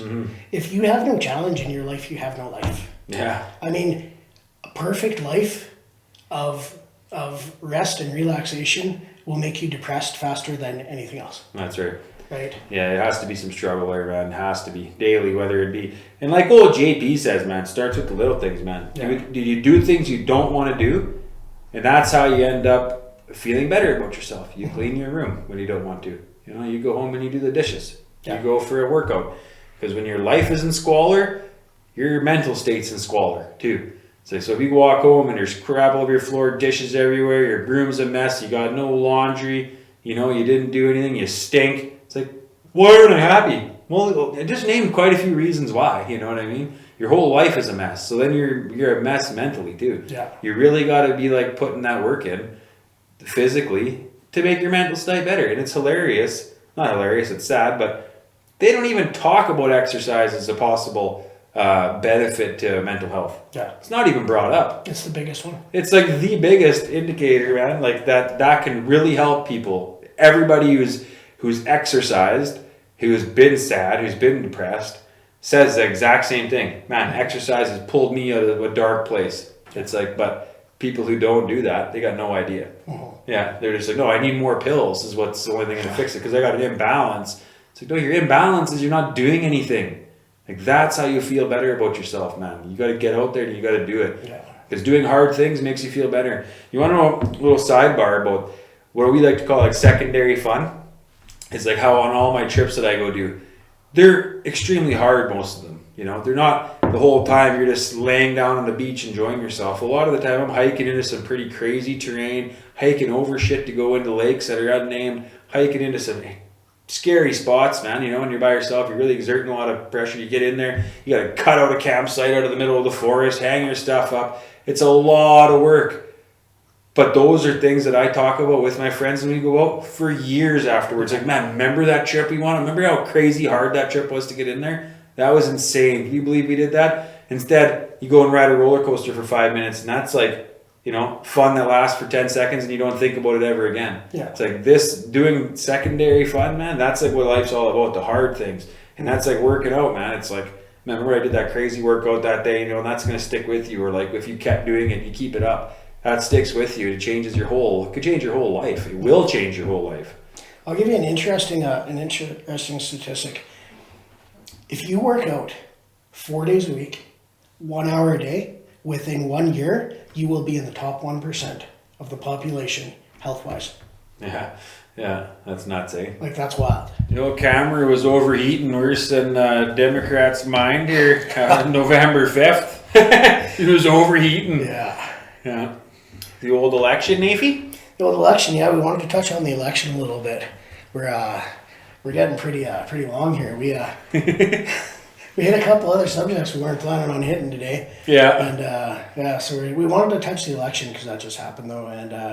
And you know, me myself, I'd like to congratulate Donald Trump. And a boy Trumpy. And JD Vance. Yeah, well. JD Vance, what a beauty. I didn't even really know about him beforehand. Right. Just so well spoken, man. And like all those interviews that he was doing leading up to the election were amazing. They kept trying to shut him down with like all these political liberal talking points and stuff, right? And he was just like, he'd let them say their piece and he'd be like, well, actually, here's the truth and what really happened, right? And then he just shut him right down. It was awesome.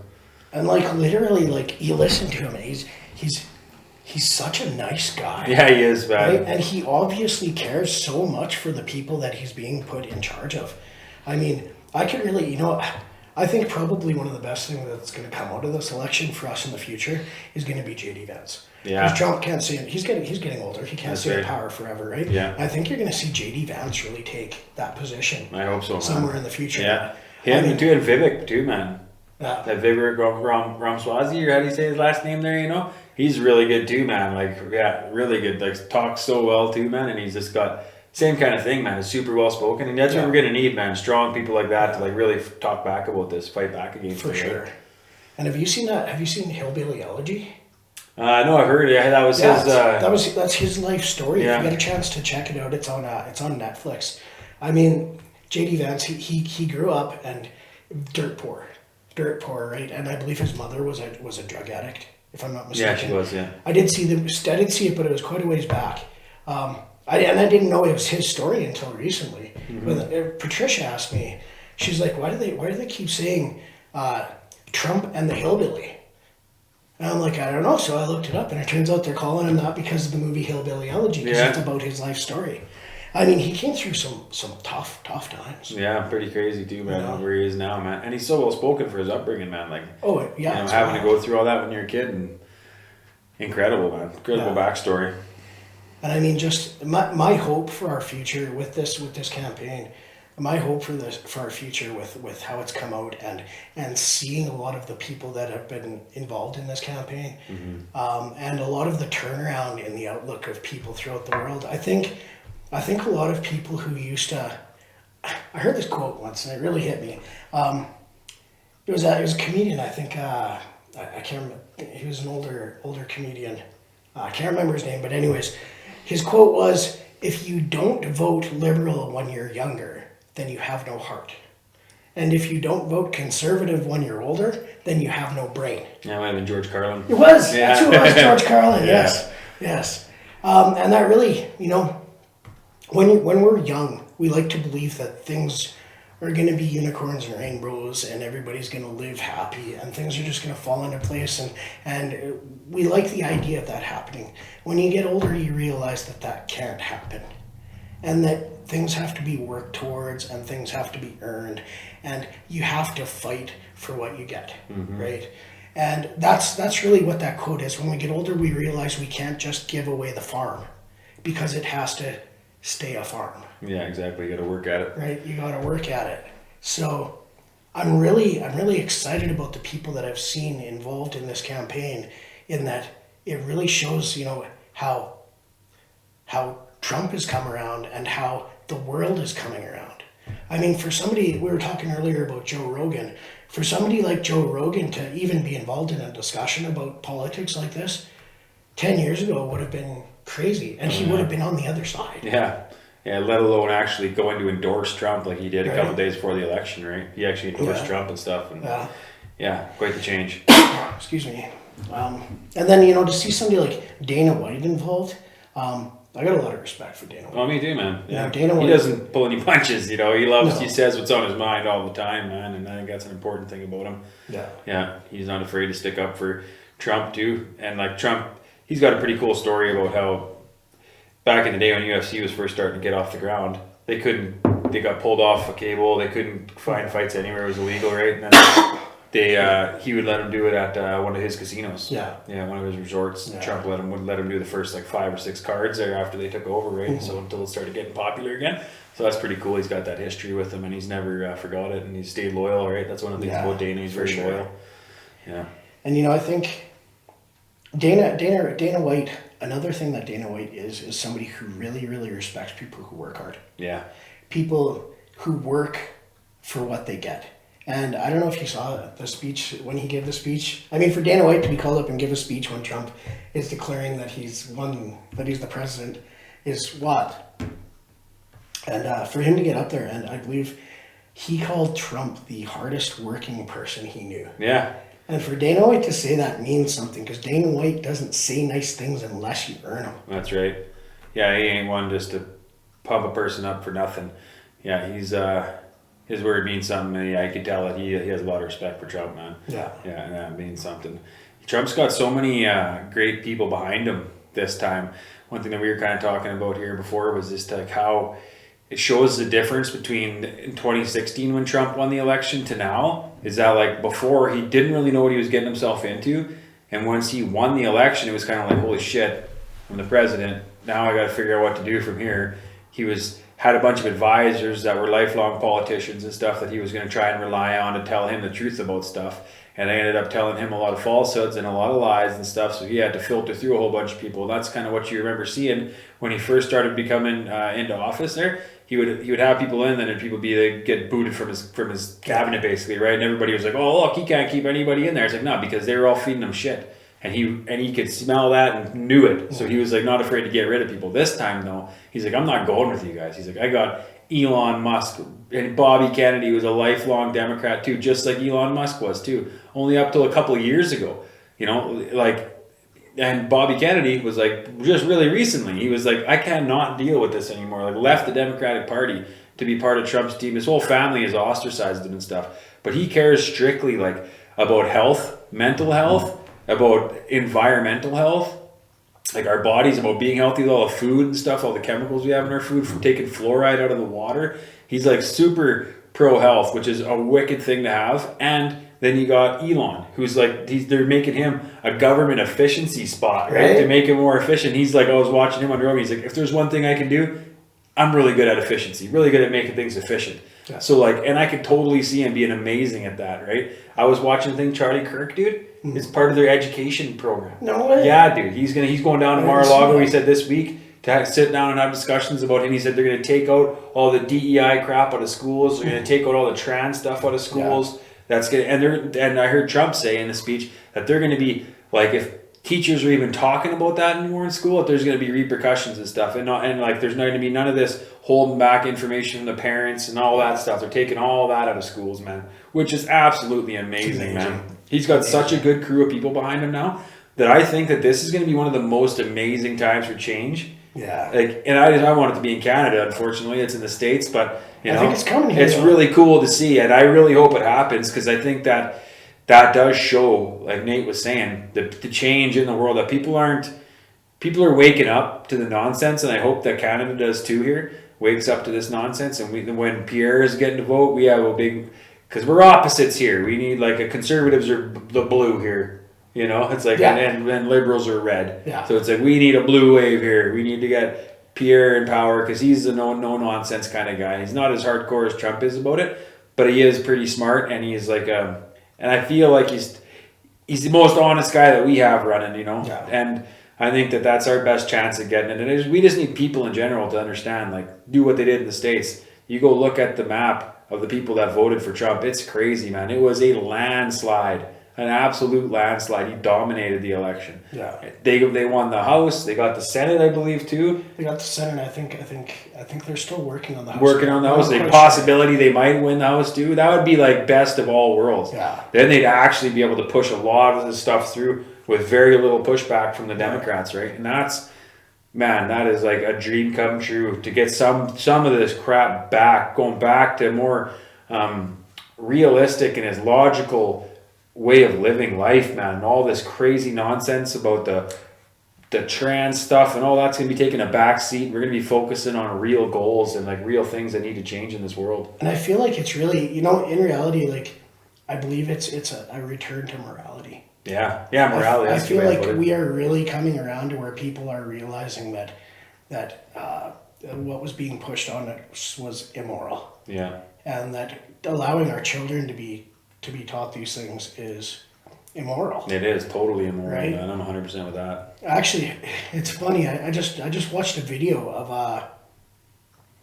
a gay woman talking about transgender politics, and she was talking about how, you know, they had it pretty good up until all this and she says, until you transgenders involved their kids, we had it pretty good. Like, things were good. But you're like, no, we're going to start pushing this stuff on their kids. And they were like, no, you're not. And she's like, I agree with them. This isn't for the kids. It's not, man.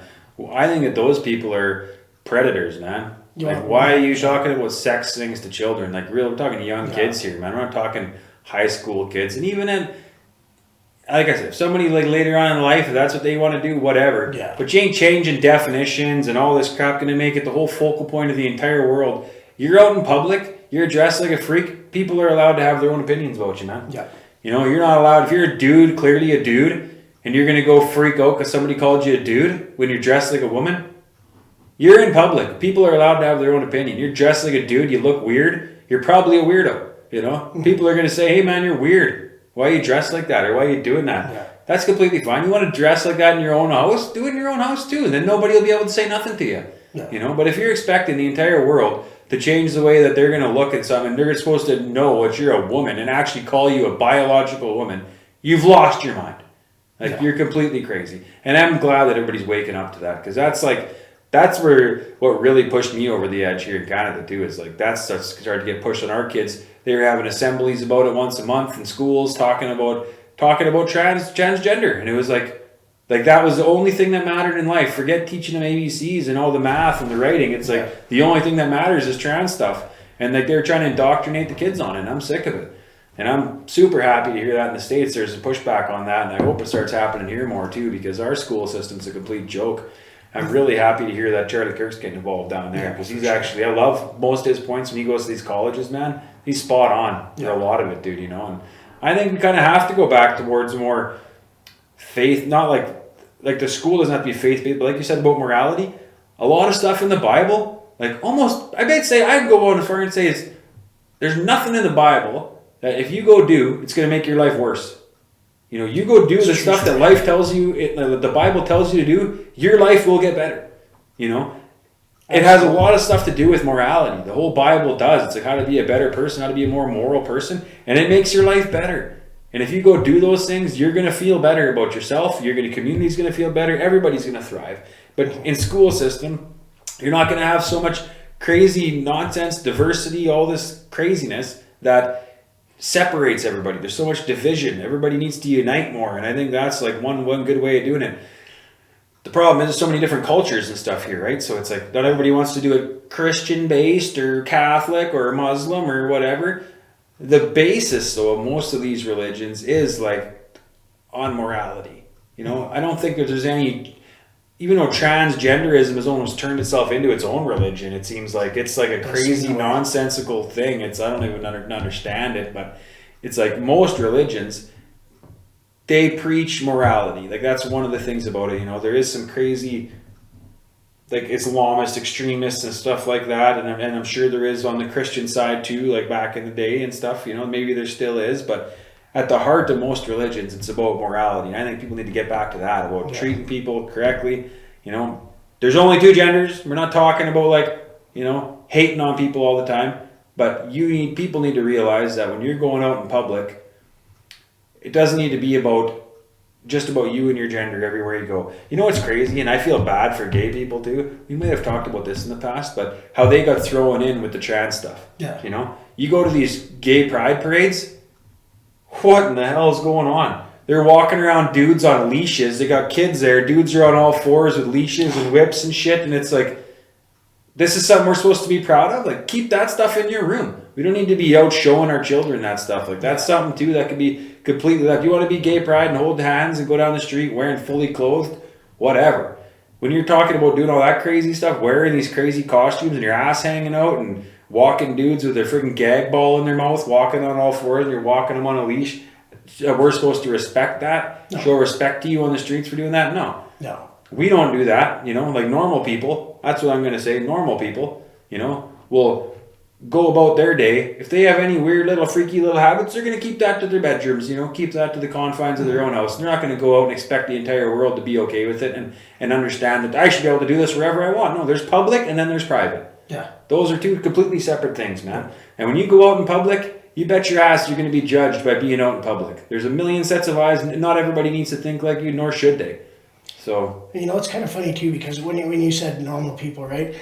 A lot of people who are into this type of politics see the use of the word normal people as a slur, right? Well, that means we're not normal. Well, no, you're not. Yeah. You're literally not. Statistically speaking, if you're into transgender, what is it, 0.001% of the population? Super minority. It's such a small number that we're talking about that they're not even, they're a blip on the radar. Yeah, but they're the squeakiest wheel by a mile. Like exact squeaky wheel gets the grease, and we've just been pandering to them this whole time or whatever, trying to make everything as comfortable as possible for them. You know what I mean? Because God forbid you offend somebody. You're going to offend people. This is real life we're talking about here. Serious issues, you know. And when you're coming at us with this nonsense, when we got slaves in the world, we got crazy stuff going on, leave this nonsense at home. Like, we're not going to talk about if there's more than two genders. There is boys and there is girls. That is it. Okay? When I walk up on somebody in the middle of the street and they're out walking their dog, I walk up to them and I what a cute dog. Is it a boy or a girl? Because there's only two choices. Yeah. Yeah. What gender does your dog assume? Is your dog non-binary? Oh yeah. It's insane. Like, completely ridiculous, man. Like, and I think that's pretty clear to everybody who's not scared to say it. You know, and the people who I feel are going along with this are scared to be shamed.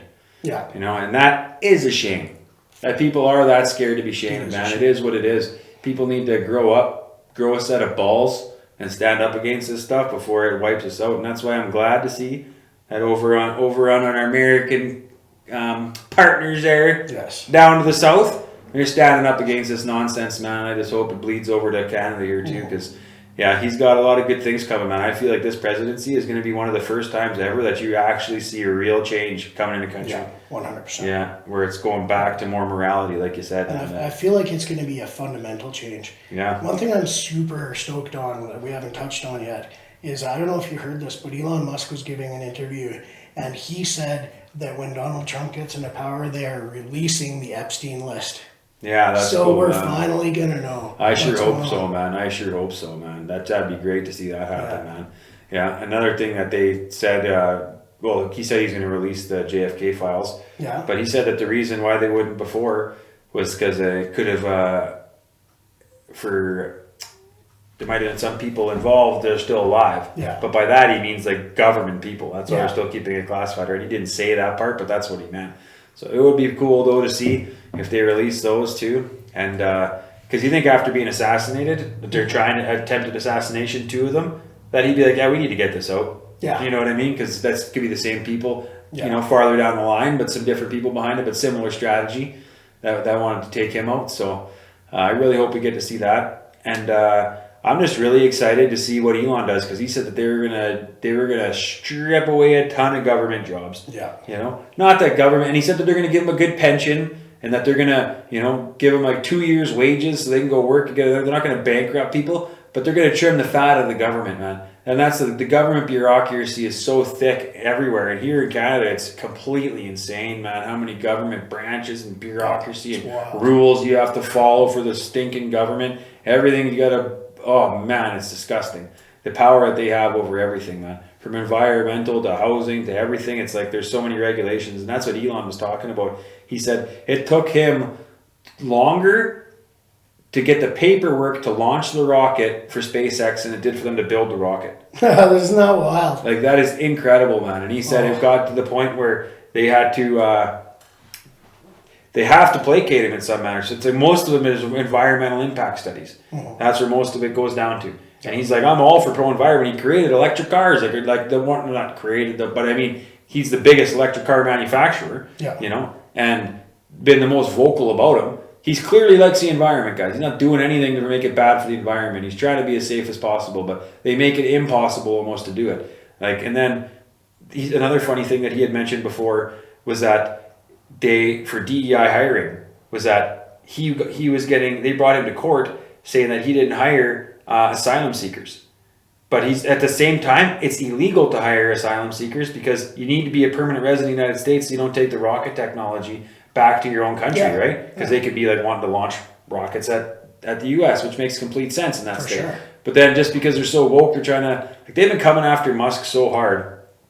I am so happy that he decided to be on the Trump side here, and we get to see him, you know, because I think, like he said, man, he is a king of efficiency. I could see him, like, look what he busted Twitter down to, right? It had like thousands of employees before. He's down to like 6 guys in a cubicle running the whole thing now. I don't know if you heard about this, but I read this story. Elon Musk, when he was making Twitter smaller, there was a warehouse filled with computers. The servers that were working, and they figured out that they didn't actually need these servers. This whole warehouse was, and he told his engineers to take it all out. Like, let's get rid of it. We don't need this. Let's get rid of this warehouse. Pull all those computers. And they said it's going to take 3 months. And he grabbed a couple of engineers, and he said, "Hey, come with me." And he went there, and it took them a weekend. To take it all apart. To take him and a couple of engineers. That was because they had like redundant servers too. So like a tweet that you made 25 years ago could be kept 3 different redundant servers. Like, we do not need this for freaking tweets. They took out all this crap, man. And it's like, that's the kind of efficiency he's talking about, right? Because there's so many different levels of the government. I don't think anybody out there can name all the different government agencies that there are out there. No. There is so many that I don't even know if there's a single person who knows them all. I bet you it's in hundreds and hundreds and hundreds of different agencies that there is out there, you know what I mean? So I don't know, man. I'm optimistic for the state's future. Oh, for sure. So much so that old Uncle Donnie might be buying a place down in Texas here eventually if they keep up the good work. Because I'd like to, Canada's, I would love it. she's going in a nosedive, so we need old Pierre to pull us out and hopefully put us on the right path too. Everybody else out there needs to start voting in the right, using your moral compass a little more too. Don't be scared of being shamed. Yeah. You know, our children are our future, so let's try teaching them the right things so that they can see how we act and start acting the right way too. Not to just cave when somebody says that they're uncomfortable about something. We don't need safe spaces. We don't need that kind of stuff. What we need is strong people, you know, doing the hard things in life so that we have a better future for tomorrow. Like, that's really what it's going to come down to, man. Yeah. Because if we can't stay on easy street, all that equates is more government control over us to the point where the government oversight is, we have no private lives anymore. You know, that's honestly where I feel like it's going, man.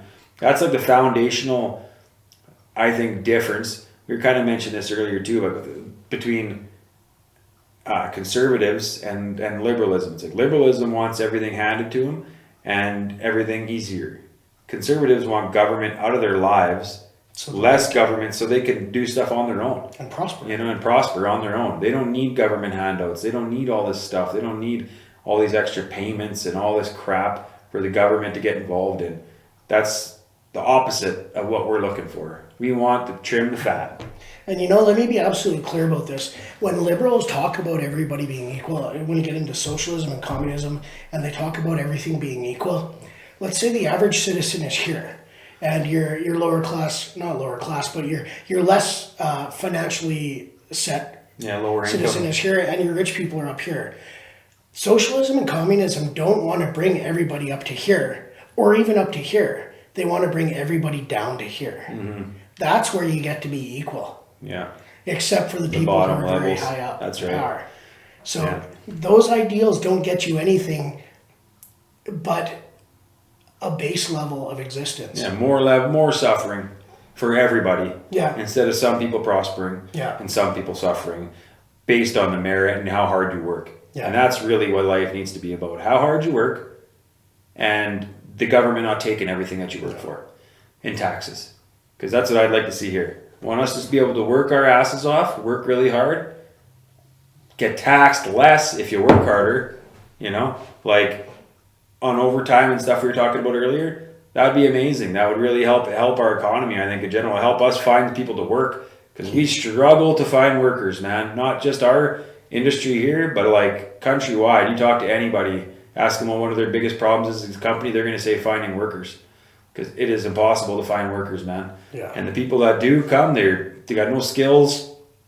And, you know, a lot of the people that we hire, or that even like in the trucking industry and stuff, they're new to Canada, don't know the rules of the road, aren't very good drivers and stuff, but it's like they need bodies, so they're willing to hire these people. And it ends up being a lot of accidents, the Humboldt crash, you know, like stuff like that. A lot of bridges get hit and stuff because they don't got any options. I don't have experienced workers here. And like, that's only one industry, you know. You go look at any industry and that's what it's like. You're having to hire a lot of inexperienced or no experienced people to do jobs that, you know, are dangerous, and they're forced. They don't got a chance. They don't got the options to pick from, because nobody wants to come work, because what's the point at this point? You know, like, your money's getting all taxed out the anus, and it makes it pretty bleak. And people, just in general too, like, people are weak nowadays, especially dudes. They don't want to work for anything, you know. They want to sit at home and game, and they want the government to give them money. And that's a sad state of affairs, man. It ain't gonna happen either. So people need to man up. And actually, even that term's not people don't like that term, even, man up. But everybody needs to man up. Gotta man up. Grow a sack, you know. Get out and work for it, because that's the only way you're gonna get something in life. And if you start voting for the right people here, we need to have a big wave of people, sensible people here, to vote in the Conservative Party to at least get us some footing, man, because our country has taken a nosedive the past 9 years while Trudeau's been in here, and we cannot, I don't know, we'll make her through another election after if he wins again, man. Like, I don't know where our country would be, man. I think, you know, it's funny, because I see a lot of liberals talking in the America about if Trump wins, they're leaving America, right? They're coming to Canada. And I've heard that, and it sounds like a weird, it's a weird thing to say that you will, if your country does not elect the politician that you want, that you will leave, right? Out of anger, right? Because none of these celebrities are leaving because it's going to affect their paycheck. They're rich. Yeah, they're right? all That rich, doesn't make a difference to them. But I will tell you, and I think Donovan would agree with me here, if we end up with another Liberal government here in Canada, Canada will not be sustainable. Yeah. And I believe that I'm going to be joining him in Texas. We don't have term limits here, right? So in Canada, you can have a prime minister who's a complete pile of dog shit like Trudeau, and he can stay in forever as long as he's appeasing the right people, gonna hand out enough government benefits to people so they don't have to work, and that's what he wants to do. Basically, keep everybody on welfare, because the people who are collecting welfare, they can still get to vote, and he's gonna up their wages, give them more money to do nothing and sit at home. But the people who are actually working hard, there's no benefit to them. They get taxed out the ass and make it very difficult, show any incentive for people who want to work hard. We need to get that out, knock that out. Yeah. Trudeau's a POS, and people who can't see it, it's like, I don't understand it. And and another little sidebar, I've never met anybody who's voted for him in the past a bunch of elections here. Like, no. Who's voted for Trudeau? Come comment. I want to know. I think even if you look I've looked on the Liberal Twitter page. I follow them because every once in a while I like to go on and give a little dig to them. Yeah. But if you look on their comments on Twitter, they get nobody's commenting anything good on them. No, everybody's like constantly ragging on them, man. So I don't understand who's voting for them. It makes me think our elections aren't really fair, and as we think they are either. But that makes you wonder too. All we can do is try. But I don't know if you heard, but in the BC election here that we just had, they've actually the Conservatives are actually. They're putting a judicial request for them to look at a couple of ridings here where they have found some lost boxes of votes. Yeah, I did hear that, man. Yeah, and they're like, "Oh, well, that's just human error. It happens. And it's like, well, people don't trust the election because of this exact thing that should not happen, man. Every vote counts. That's what they say. It needs to count. Yeah. So I don't know. I hope that our future's looking good here. I love seeing that the Trump got in there, and I love seeing the people he picked. I think he did a fantastic job. 100%. This is going to be the first time ever. Like, this is like an actual chance to drain the swamp. Like he wanted to do the first time around. Yeah. But he didn't know what he was getting himself into. Yeah. So now that he has experience, he knows that he's got a lot of appointments to make. He picked the right people, man. Elon is a smart guy. Elon is a beauty. Bobby Kennedy, man. Of our time. He is, man. An absolute genius, man. Bobby Kennedy, too, man. Spent his whole life fighting. He was an environmental lawyer before, and now he's fighting for environmental health and human health, and just in general. He wants to take all the crap out of our food, like all the GMOs, all this nonsense, the fluoride out of the water, and Trump's going to give him a real good spot in his cabinet to make that happen, man.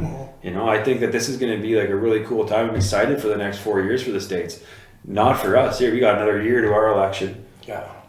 And unfortunately, with Jagmeet Singh holding up the Liberals, and I don't know. A lot of you may not realize this. I don't think we've touched on this yet. But if Jagmeet Singh can stay in power one day past when the election is, if he can stay in power until the next election without allowing another election to be called, he gets to keep his pension. If he goes out of power before the next regular election date, then he will lose his pension. So he's doing this for himself. Oh, 100%. 100% for himself. Yeah. And it's a bloody shame, man. But I'm pretty confident after seeing that go on in the States. I really hope that it creates atmosphere here in Canada where people are realizing it's not completely insane to say all the normal things we've been talking about here tonight. For sure. And more people need to say it. More people need to be less scared of being shamed. Get out there. Don't be scared. The people that are shaming you on the internet and posting stuff, they're very few and far between. Yeah. They're the squeakiest wheels, yes, but they are not the majority by any stretch of the imagination. There is still far more of us here, common sense people who can see through the bullshit and aren't scared to tell the truth, and that's what we need, more of you guys. Don't be scared, come out, tell the truth, and stand up for the common sense that we want to see in our government, our school systems, that kind of stuff. Don't be scared, because I think that's the huge thing, that so many people are scared of being shamed. Yeah. You know, and they don't want to be, they don't want to be coined, because everything's a phrase now, like we were saying earlier, anti-vax or whatever, you know, they are transphobic or racist or whatever. It's like they come up with all these terms, even though none of it's true, none of it's real. That's not what we're talking about. But they want to coin you as something, and people are scared of that. But I think that that's what we need, is just people to stand up for common sense, Yeah. you know, morality. And that's what we need, because not enough people are doing it. For sure. Yeah. Well, our heat's starting to come up again. You want to get on to our final thoughts about everything? Yeah, you betcha, man. Why don't you take it away this time, Navy? Okay, well, a couple things I'd like to cover on is, you know, at the end of the day, a lot of the things that we're talking about all come down to one thing, and that is your sense of morality and your ability to stand up for your sense of morality. Morality is useless if we don't stand up for it. Believing moral thoughts about a situation when you're not willing to stand up and change it is still immorality. We need to have strength. We need to show strength. And when it comes to making choices for our kids and doing things for our kids, another thing I'd like to add to that is we also need to make sure that we are showing our kids the right way at the same time. We don't just need to stand up for our kids. We need our kids to know that we're standing up for them. We need to teach our children to be moral. And morality comes, you know, a lot of different religions have different senses of morality on certain things. Most religions share a sense of morality in the core. It's about, we need to start making our decisions on our ability to make things better for the world. People need to stop making decisions for their own situation.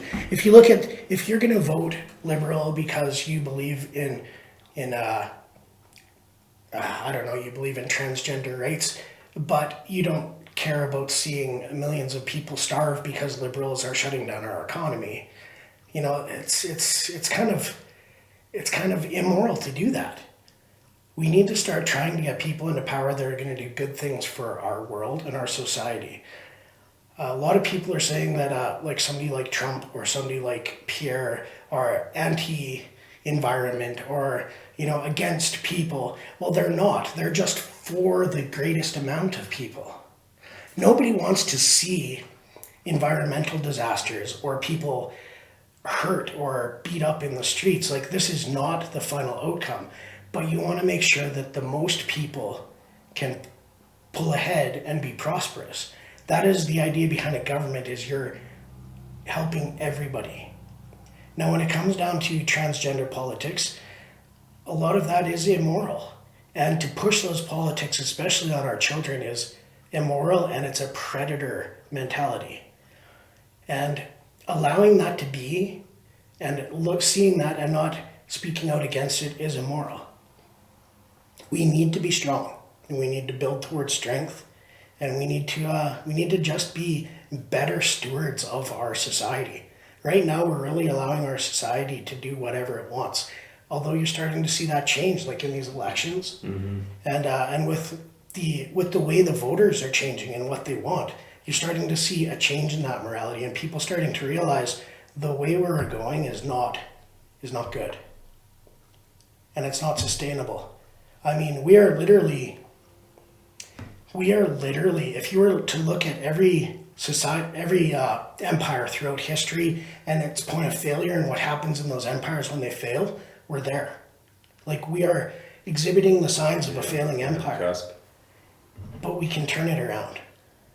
We can turn it around, and we can stay the course and keep going towards a prosperous future rather than a future where we fail.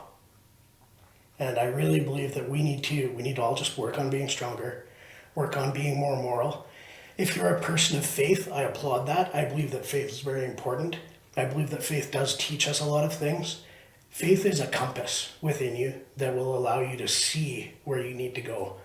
I mean, when you come down to the Bible gives, it's like a book on how to live your life. Totally is, man. And it's right. It's always right.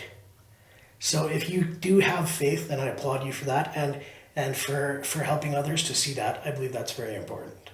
But at the end of the day, I believe we all need to be more moral, more stronger, and we all need to work on bettering ourselves and building a better society. I want to see everybody prosper. Everybody. Yeah, I agree, man. Right? Yeah, 100%. And I guess that's kind of where I stand on everything. Nice, buddy. Yeah, I obviously think a lot of the same things. Like we were talking about earlier, how we want to see everybody prosper, talking about Indigenous people and everything like that too. Like that's huge. And that also comes with them being a little bit stronger too, and taking their fate into their own hands too with some of their leaders, just like we need to do with our leaders too, and hold them accountable. And we need to show strength in numbers when we go to vote, and we also need to show strength just in ourselves when we're in our daily lives. When you come across these people who are trying to shame you for thinking differently than them, we live in a world with billions of people. People are going to have different points of view. That's just life. But the best thing you can do is just try to stay your course, hold your ground when somebody's trying to be irrational with their irrational arguments about stuff, and try to be as logical as you can. Think for yourself. Don't let the government tell you what is right. You know what's right. You know in your heart what's right all the time. And these people, a lot of them that are going through all this stuff, they're super confused about who they are, about themselves. Something's missing out of their lives, and that's why they think that they're a boy or they think they're a girl, and something's missing. And it's not. And I think a lot of it is purpose. I think a lot of it has to go down to that they don't have a purpose in life, so they think that there's something else. Maybe my purpose, if I was a woman, maybe I'll find purpose. Or if I'm a boy, maybe I'll find purpose. Purpose comes from, I think that our world, the way it's set up right now, makes it very hard for people to find purpose. So it is tough, but it comes through hard work. That's what you're going to have to do, and nothing's going to come easy in your life. And I think a lot of people just want to get handed a golden ticket. And they want to think that life's just going to work out for them no matter what. It's like, hey, I deserve an easy life. Well, easy isn't good. Nothing easy is remembered. Nothing easy is like maintained. It's like you want to go, like I was saying earlier, some of the hardest trips I've ever gone on out in the backcountry and stuff are my favorite trips I've ever done. The most memorable trips I've ever done. Some of the hardest things that people have ever done, going to the moon, that wasn't easy. One of the most memorable things humans have ever done, though, going to Mars, that's all really hard stuff that people have done. The stuff that you remember every day isn't going to the beach and sitting there, you know what I mean? That's not the stuff that people remember. People remember the hard things, and that's what we need to be not scared to do, and be more open to hard work, man, because that's what life is. Don't be so scared. And one thing too is that I'm going to be doing a lot more camping on my channel and stuff too, and I'd like to have some people from the other perspective, not completely nut jobs that are thinking about the craziness about like the transgender. You can have some viewpoints on it. I'd love to talk to some people about it, but I honestly feel that the media portrays that everybody on the left is like all down for that, and everybody on the right is a white supremacist. I truly believe that there's like a middle ground here somewhere, that I think that we're only seeing on social media, all the crazy liberals that we see, and all like the crazy, I don't see a lot of crazy videos of conservatives, honestly, but maybe that's just my feed, how my algorithm works. But I see a lot of crazy liberal shit screaming at the top of their lungs about Donald Trump and all this craziness. I think that there's a middle ground. I think that a large majority of people don't want this craziness taught in the schools. But I'd like to talk to somebody who voted as a liberal, I'd love to hear your viewpoints on it and try to explain to me, how you think about your process when you're looking at these people's policies and stuff. And just come out and enjoy the bush. Like, we could go have a good time. We'll go up and show you some cool places. Maybe go do a little fishing, go do a little hunting, or even just go for a camp and over there. I could show you some cool areas. So if anybody's down for that, I'd love to come show some people and have some cool conversations. I'm going to get Nate out with me. We're going to go on some little adventures and stuff, and I'd like to start making that a thing I could do a couple times a month, bring some people out, even if it's just for an overnighter or for some day trips or whatever, and get some, we'll do it on camera, obviously. It'll kind of be like a little podcast almost out in the bush, but get to hear people's perspectives. And I think that we're going to find that a lot of us are along the same wavelength. We all want a lot of the same things, and that, once again, the media is just manipulating us to hate each other. I think that it's going to be filled with a lot of love and a lot of peace if we actually just sit down and talk to each other. So, yeah, that's mine. If you want to give my old YouTube channel a follow, you can there too, called Before the Storm Outdoors. Yeah, thanks for checking out the podcast. A Few Good Men. A Few Good Men. Yeah. And yeah, we're going to be doing this obviously some more still too here. We're trying to do it right now because we both have full-time gigs. Trying to do a couple times a month, but yeah, 1st and 15th. Yeah, and hopefully here in the future, yeah, hopefully in the future we'll be able to do quite a few more, and maybe eventually this will be the full-time gig. So, God willing. God willing. Yeah, yeah, awesome, man. Yeah, I used to think I was gonna be a guest on the Joe Rogan podcast, but now I think he should be a guest on ours. Yeah, so, that'd be a good dream to have. Yeah, damn straight. Obviously, I don't think that highly of myself. Yeah, yeah. In the future, maybe we could chat to him though. That would be cool. You know, yeah, or at least we want to have some guests on for sure, and that'll all come in time though. But yeah, you guys have a good night, and yeah, stay strong out there. So I just want to clarify there, Donovan, you are on YouTube with Before the Storm Outdoors. Yeah, Before the Storm Outdoors on YouTube, and I got a page on Facebook as well, Instagram. I even threw up a TikTok. So yeah, I got my pages out there and a few different things. I'm going to be posting my long form videos more so on YouTube. I've only got like one hunting one up there right now. I got another camping one that I'm working on here from a couple weeks ago that's taking me some time. But yeah, I'm going to be doing my long form videos on there. I'll post some shorts and stuff as well. But then on my other pages, I'm going to post updates and stuff and little shorts on TikTok and whatnot too, from little clips of my videos that I've been doing. Nice. So yeah. And yeah, hope you guys can subscribe, check them out, and it's gonna be good times. Get some good folks out there, have some good chats. Nice, yeah, man, for sure. And then I've got the Good Man Initiative. I'm also on YouTube, Facebook, Instagram, TikTok, and X as well. You can follow me on there. And yeah, I do a lot of my long form videos are on YouTube as well. It's just that's the best place to put them. Yeah, it is. Yeah, I agree. Yeah. And I've got quite a few up there. Go give me a check to see what you like, subscribe, share it around. Of course, anything you do to help us out individually also helps the podcast out. And the podcast as well is available on Spotify and YouTube, so you can check it out there. So please do. It's going pretty good so far. A few good men. Yeah, I'm really liking how this is going so far. It's feeling really good. Yeah, I agree. And I'm pretty hopeful about the future here. So we're looking forward to getting out of years in content. Yeah, that's what I'm hoping for too. Years of content. And yeah, we want to hear back from you guys too. Anything you guys want to chat about or anything you guys want to see, let us know in the comments there, and we'll do what we can. Yeah, for sure. Yeah. Yeah, and if you got any ideas or anything like that, please feel free to tell us about it in the comments.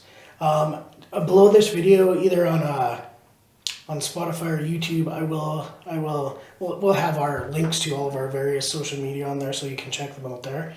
And other than that, I guess that brings another successful one to an end. I think we got down near 3 hours in the can here. Oh yeah, we did pretty good, man. Yeah. God bless you guys. You know what's really funny is we never even talked about a lot of the stuff that we wanted to talk about. We always just end up having good chats. So we were talking there when the camera was heating up there, that we were like, yeah, we were supposed to talk about this, that, and this and that, and all of a sudden it's like, yeah, we got another 3 hours to talk about this or that stuff. So I think the future's looking bright for the podcast. It seems like we're running out of material to talk about, and hope you guys are enjoying it. And yeah, like I said, anything, if you guys got any guests you want us to possibly have, or anybody wants to maybe come on, have some chats with us as well, let us know. Yeah, that'd be great. That'd be awesome. All right, guys. Until then, you guys stay strong out there. Remember that it's not about stepping over each other. It's about helping out your fellow man and bringing up the society as a whole. So let's all remember that, and let's do our best to build the best society that we can. All right. That's right. Love you guys. Okay.